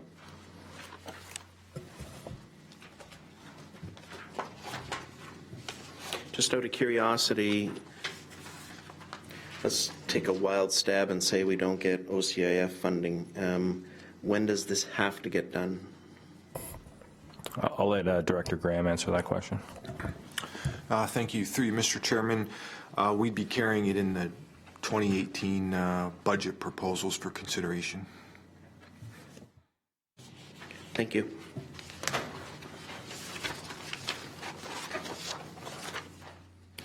Number 43, the fire hydrant at Fifth Avenue Reservoir. Councillor Timmers. Thank you, Mr. Chairman. Through you to, I guess it would be Mr. Graham. I just have some questions around this. I guess I'm trying to understand between putting the money into a fire hydrant or putting the money into the huge water tank that's going to be going under at the Camden Fire Hall location. And does it make sense to build the water tank, or does it make more sense to have unlimited water at a fire hydrant for the same cost? So I guess I need some clarification with that. Would it be Mr. Graham or whoever wants to speak to that? Or the fire chief, sorry. Through Mr. Chairman, I think probably a joint answer, but let the chief start, as he's been integrally involved in those negotiations. Absolutely, sorry. Thank you. Through you, Chair Foster. There are actually two separate items. The cistern we're proposing at the New Camden Fire Station would be kind of a first response. It's a limited supply. And when you're dealing with the water supply for fire protection, there are some regulations with respect to having an initial supply for basically rescue purposes. So you have an initial supply that is immediately available. It's right there within close proximity. You don't have to truck it in. So that's really to meet some specific needs. Now, and as I mentioned on Wednesday night, that's very limited, probably between 10 and 11 truckfuls of water, and it would start to have to be replaced on an ongoing basis. Now, from what I understand, your question, why not just put the hydrant in and just use that? And the simple answer is the distance. It doesn't seem like much, but it's far enough away. And I'm just quoting from the tanker shuttle requirements. In order to qualify for the accreditation, you would have to be 5 kilometers from water source, which a number of properties in Camden, although they are within the 8-kilometer by road to the fire hall, they don't qualify because they're too far away from the water source. So it's critical that we get a water supply kind of in the midst of Camden to supply the broader area, as well as the facility that's there. Okay, very good. Thank you. Councillor Thompson. Yeah, thank you, Chair Foster.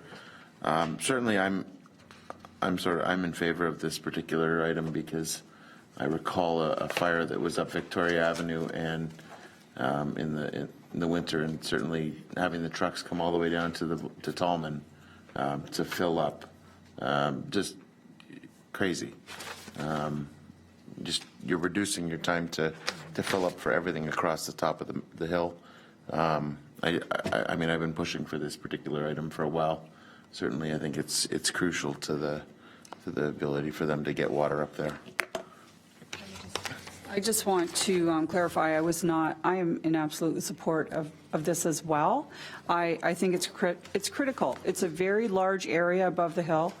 And like Councillor Thompson was saying, to travel down and fill up is just, it's not feasible. But I did want to give the impression that I don't support this, because I do support this 100%. I just wanted to understand the dynamics between the big cistern and the fire hydrant. That was all. I just wanted to clarify that in my own mind, but I do support this.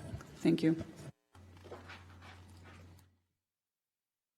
Any other questions to project number 43? Okay, project number 44. It's the Vineland West private water system. This one really bugs me. Okay, like I'm a citizen of this town who pays water bills, and supposedly my water is paying for the replacement of the pipes in front of my house. And when people come onto the system, they pay to come onto it. So if we're ever going to run water into Camden, we've always said that the Camden residents are going to be paying. So my question is, why aren't these people who are going to be attached to this paying? Why is it coming out of the money that I have paid personally, as well as everybody else here, in order to go and do this? This is very frustrating. I don't quite understand what's going on here with this. So I've sort of laid that one out. Mr. Graham, can you explain what's going on with this, and then we can have a good chat about this? Sure. Through you, Mr. Chairman. So I think the philosophy on why they're not paying for this upgrade is that for like the last 35 years at least, we've been sending, the town of Lincoln's been sending all these property owners a water bill. They've been paying full price for water. But the system's is a private system. We've never maintained it. It's been you know, it's a private system, but we are charging those property owners water for the use of their water. They get a water bill, each one. They've been metered that way. So although the infrastructure is kind of, you know, it's private, we're not maintaining it, they've been paying for the water use that they've had for the last, you know, 35 years in terms of metering, 40 years. So that's been our position from a who pays perspective. Okay, so I had Dave and then Wayne. Yeah, I was going to go down the same path there, and I think separating out sections based on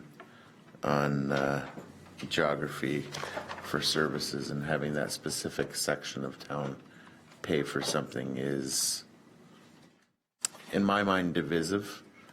I would suggest that as a community, as a one system, we should be inclusive and work with people, and if that's, we need to do an upgrade there to bring it up to municipal standards. Mr. Graham has indicated that they've been paying water bills for X number of years, then you know, I mean, I think they've paid their share, and we should be including them.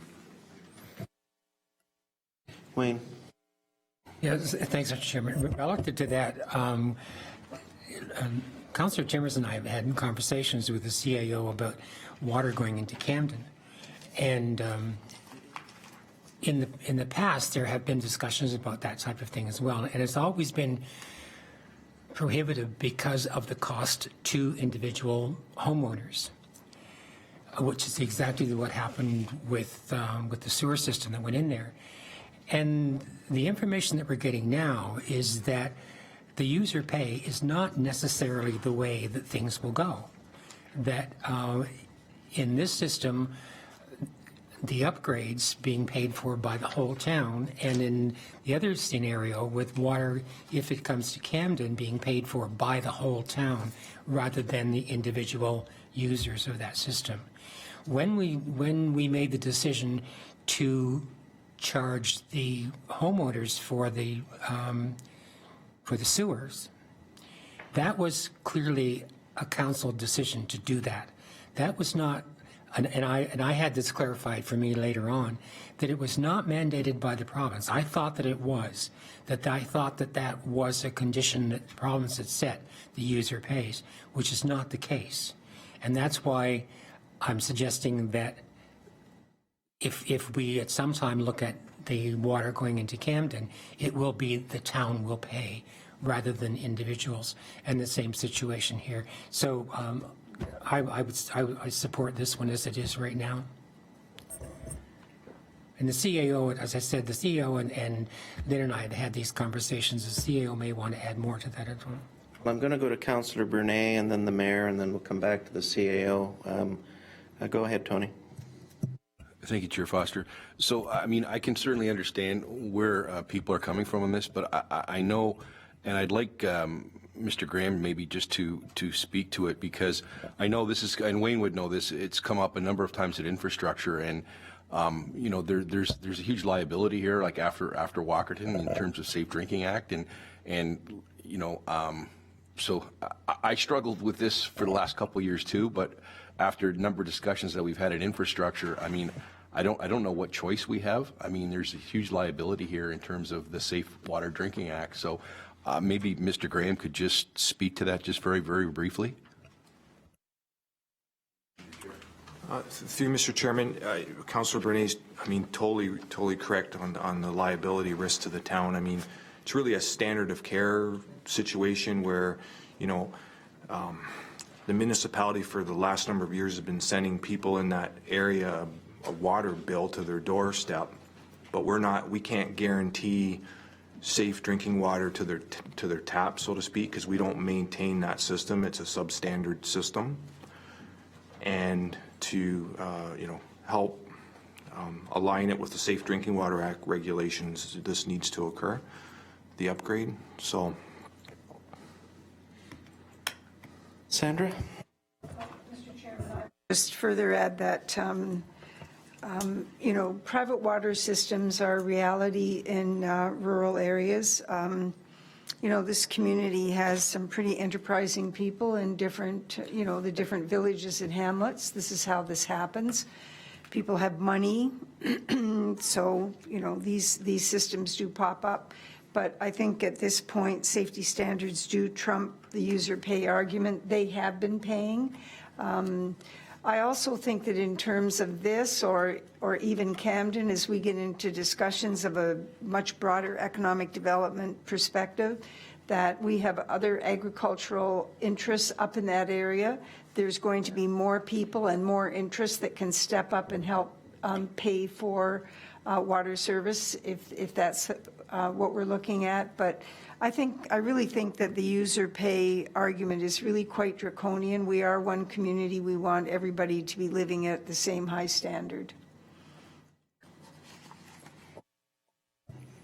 Just a general comment I'm going to give, and that's all well and good, but the simple reality is that the new homes that are being built in the Beamsville area are going to be charged for sewer and water when they're coming online. Camden was charged for sewer coming online.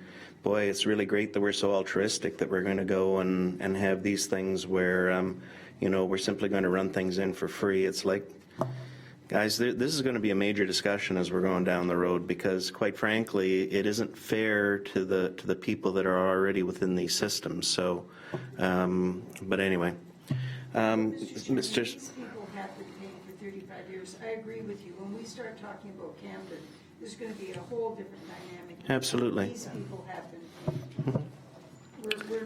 We're not correct in confusing. Missing, yes. Do you want to say anything, or you're okay? Through you, Mr. Chairman, considering that Councillor McMillan and I have had a number of conversations on what I'm going to characterize as area rating. There's a few municipalities that still do area rating. Hamilton is one of them, so I've got some experience in dealing with area rating. The other being, I think Orangeville does it for some services. I think Kawartha Lakes does it, and Port Hope.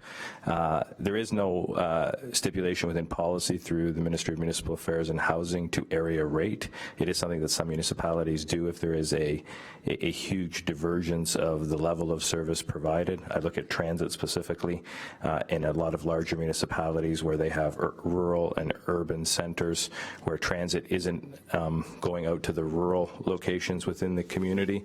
There's oftentimes an area rating charge that is charged to the urban center, so they pay the full cost of that transit service.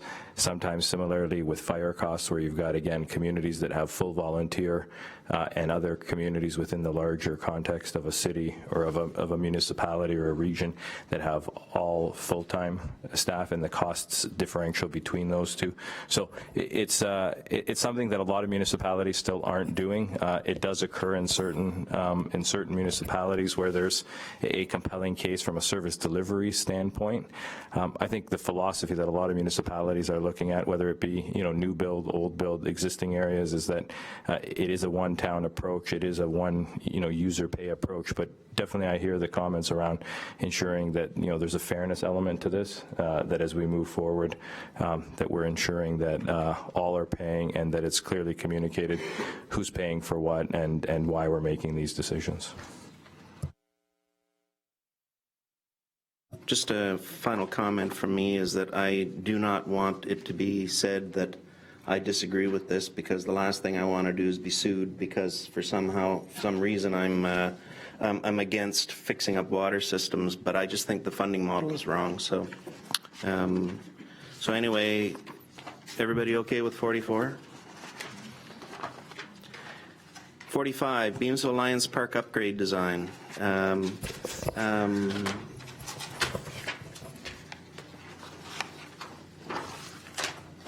46, Charles Daly driveway paving. We got a report earlier on this. Did that clarify things well enough for everyone? And the last item, number 47, is Charles Daly Park design.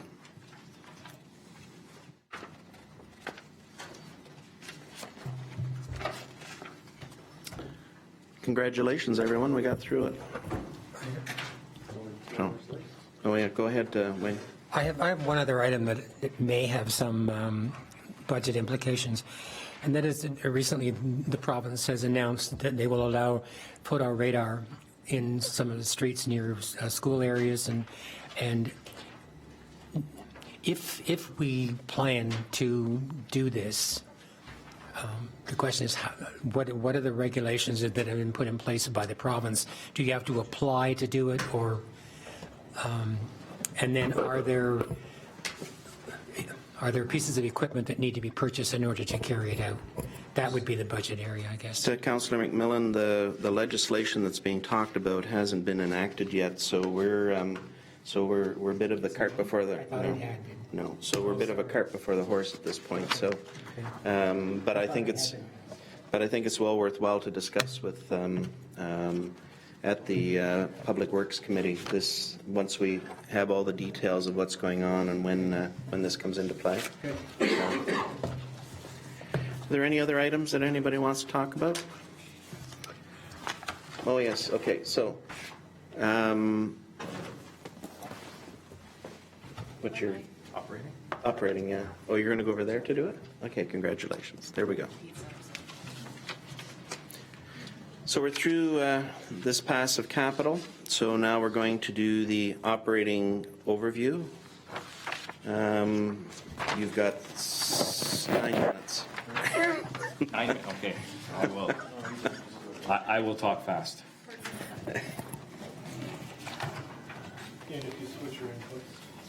Oops, sorry.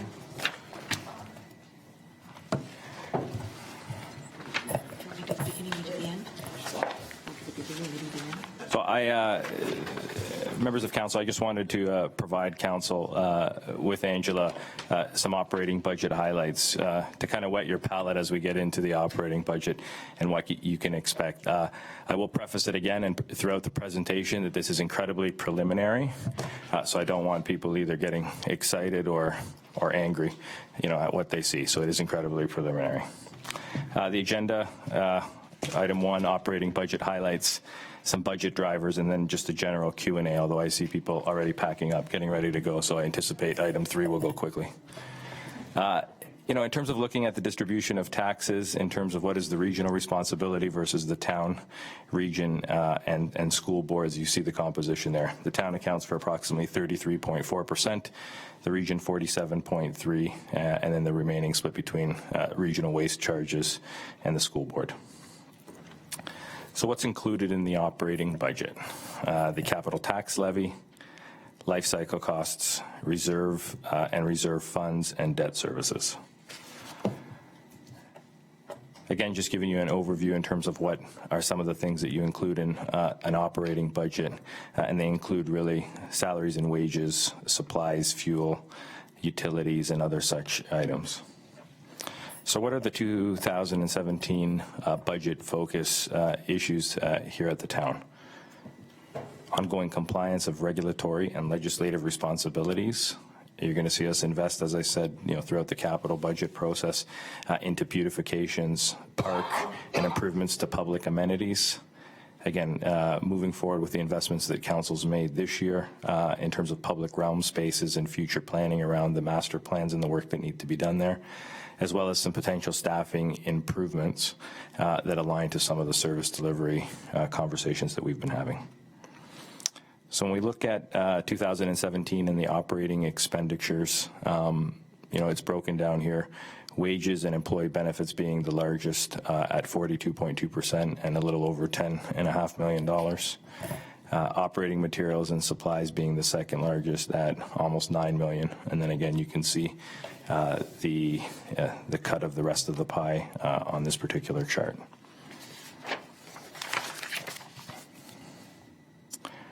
So here is what I think is going to probably generate some conversation. And you see in big, bold letters there how I've said draft preliminary tax levy impact. And we've given you a cumulative impact, but very specifically as it relates to the town, we're currently looking at 6.7%. And when I get to the next slide, you'll see what's in there and what's not in there right now. And this is less the growth numbers that we have there, and with the assumption that there's 0% increase in educational taxes. So when we look at the key elements of the 6.7 that's before you, as I said, this is based on assumptions from a waste, region, and school board perspective. The region has set a 1% target. We look at where school boards have been, and we look at what waste has historically been budgeted for. This proposed increase does take into account the recently negotiated collective agreements and the increases in those collective agreements for our unionized staff. Again, this is a preliminary operating budget. Where we're sitting is 6.7%, and that is exclusive of the conversation we will likely be having on FTEs, but inclusive of growth, as I've highlighted.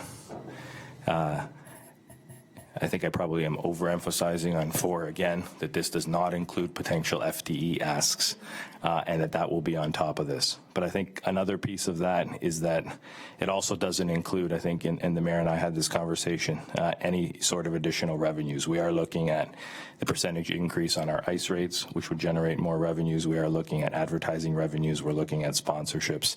And so as we, I think, get a little bit more surgical with the operating budget, as we take into account what we heard today and some of the other meetings and conversations we're going to have, we will scope much more specifically the 6.7% that's before you.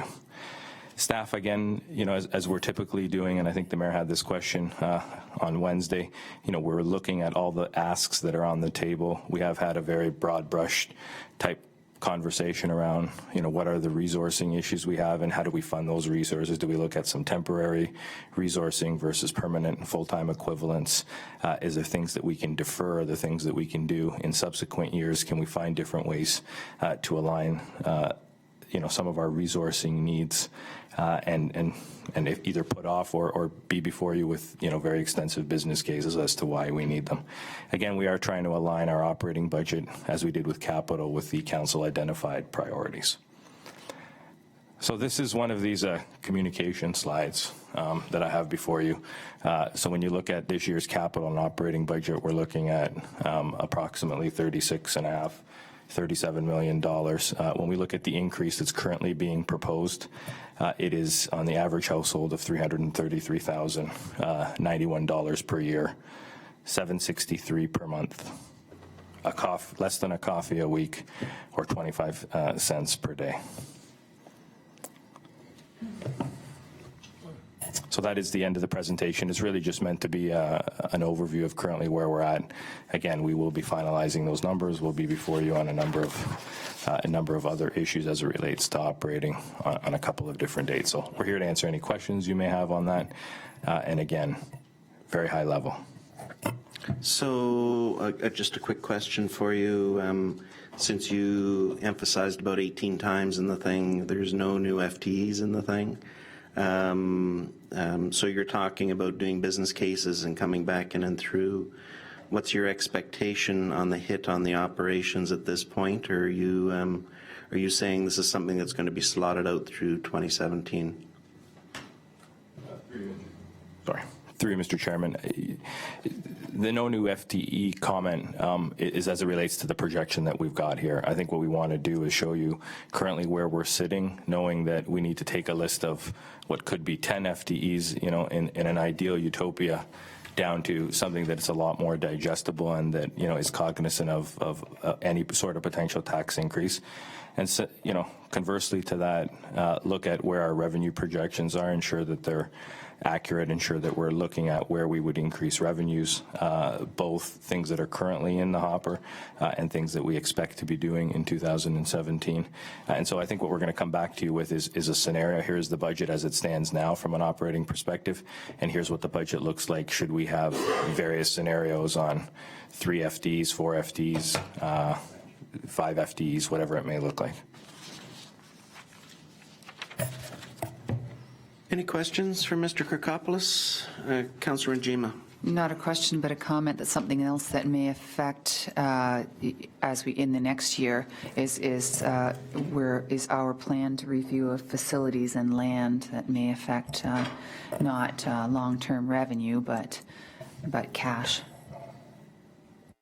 Through you, Mr. Chairman, absolutely. I mean, I think what we want to do in 2017, and it's definitely on our work plan, is look at all of our assets, look at what can be disposed of, and look at whatever sort of one-time infusion of dollars would be generated from that exercise. Councillor Bernay, then Mayor Easton. Chair Foster, through you to the CAO. So you mentioned a couple times over the last few weeks about the ARC process and how, you know, the potential opportunity of doing something with the high school property could be something that we want to look at. You know, are we missing an opportunity here in 2017 if that opportunity were to come to us? Through you, Mr. Chairman, to Councillor Brunet. No, we are not, Councillor. I mean, there's a timeline issue that we're likely having to deal with. But in terms of structuring any sort of potential acquisition, purchase, and disposition, I mean, those can be done simultaneously where there necessarily isn't a need to expend any dollars. And so I don't believe this puts us at any risk whatsoever in terms of not budgeting any dollars in 17, either on the capital or operating side. Mr. Chairman, I have a question about growth.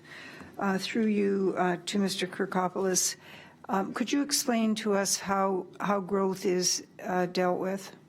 Is this a year-end adjustment, or is it a projection that's made for the next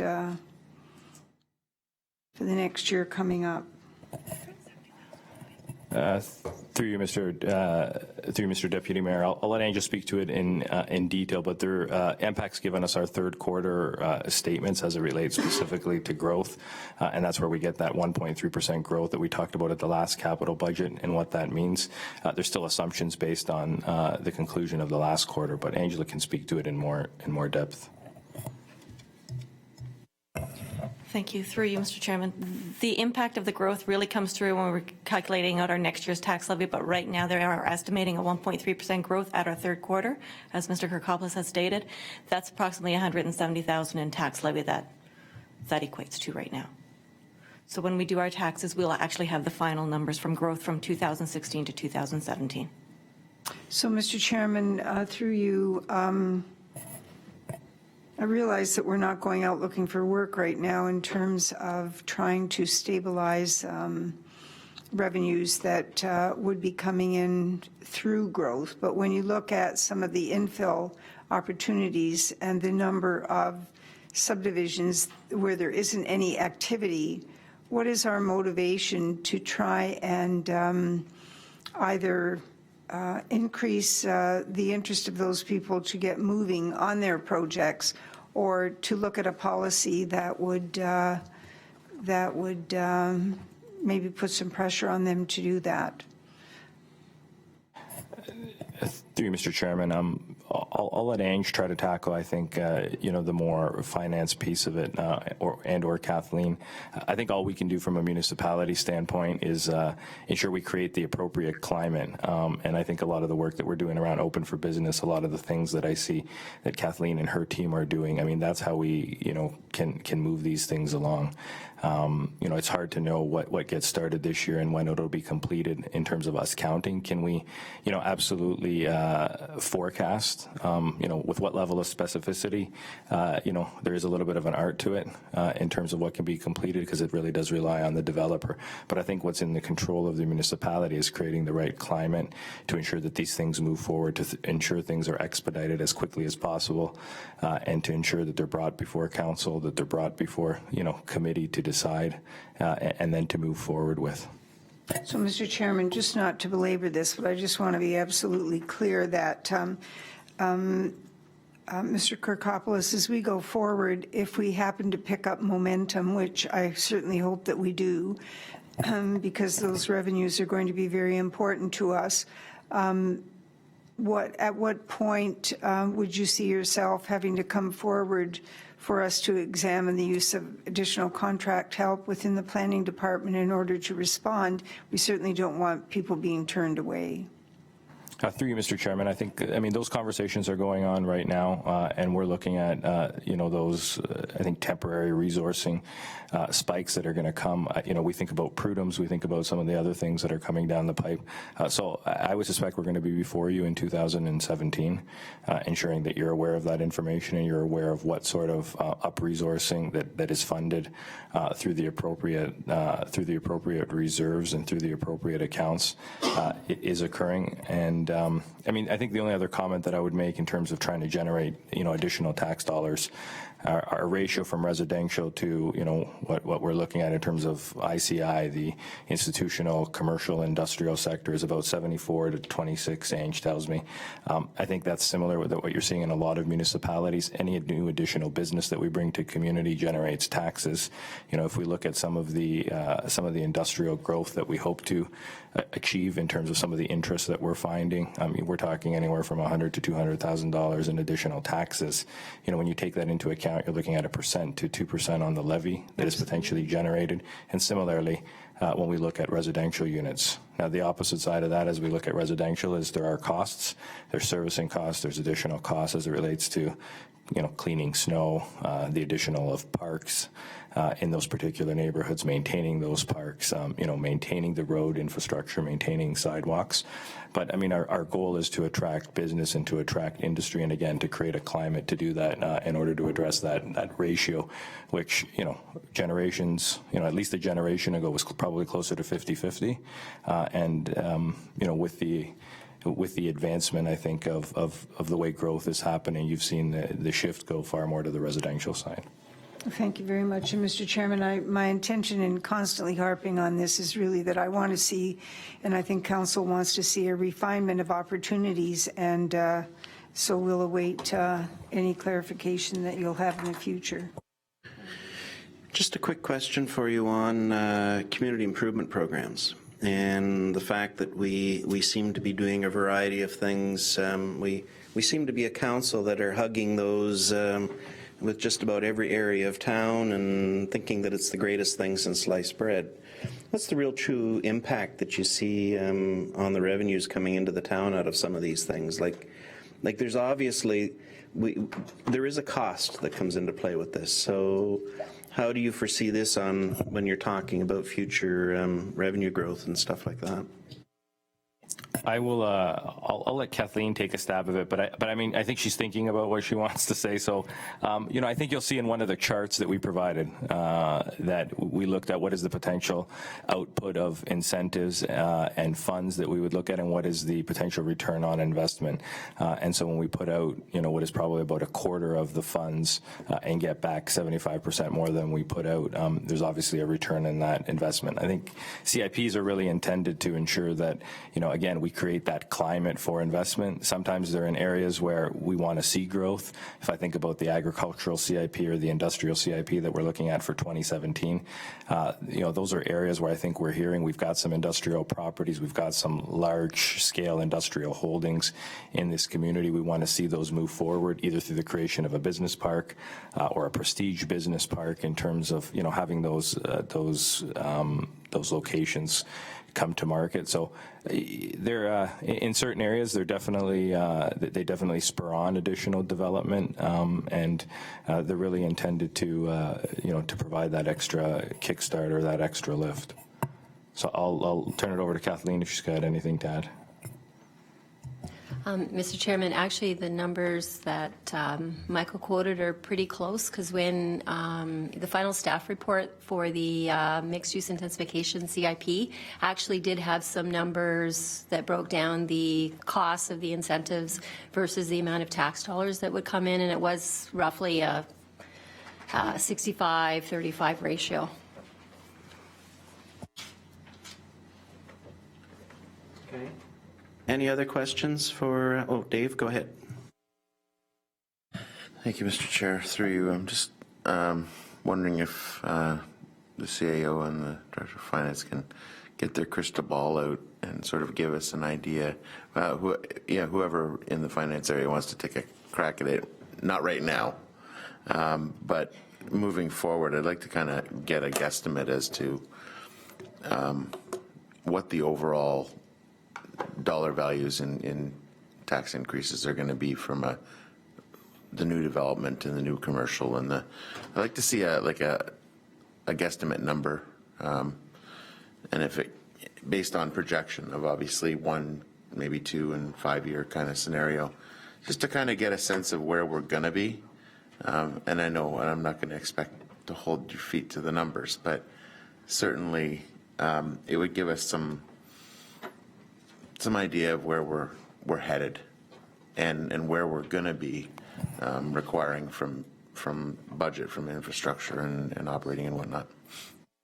Through Mr. Chairman, I mean, absolutely. I think it's a good report. I mean, I think a lot of that information is that institutional knowledge a lot of us have individually in our heads, but actually putting pen to paper and I think sharing with council whatever those projections are, both from a revenue standpoint, a growth standpoint, looking at the existing policies in place, and I think between Amanda and Angela, they can and Kathleen, they can do that a lot better than I can.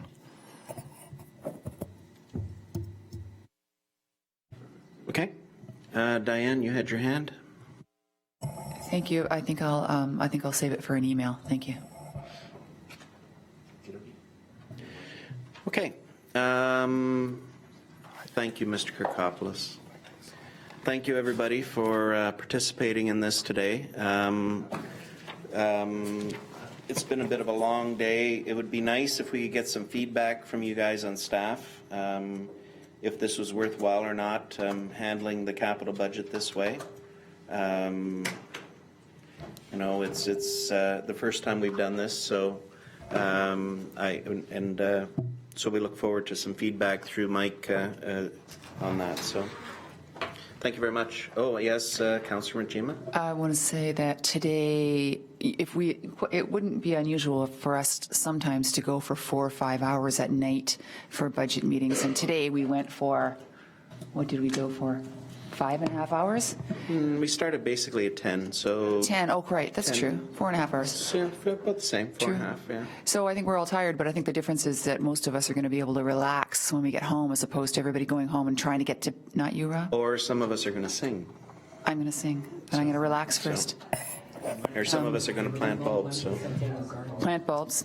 Well, we have a choice. Rather than going home and having to go to sleep and try to get sleep and get up, go to work, and yeah, right. I am now adjourning the meeting.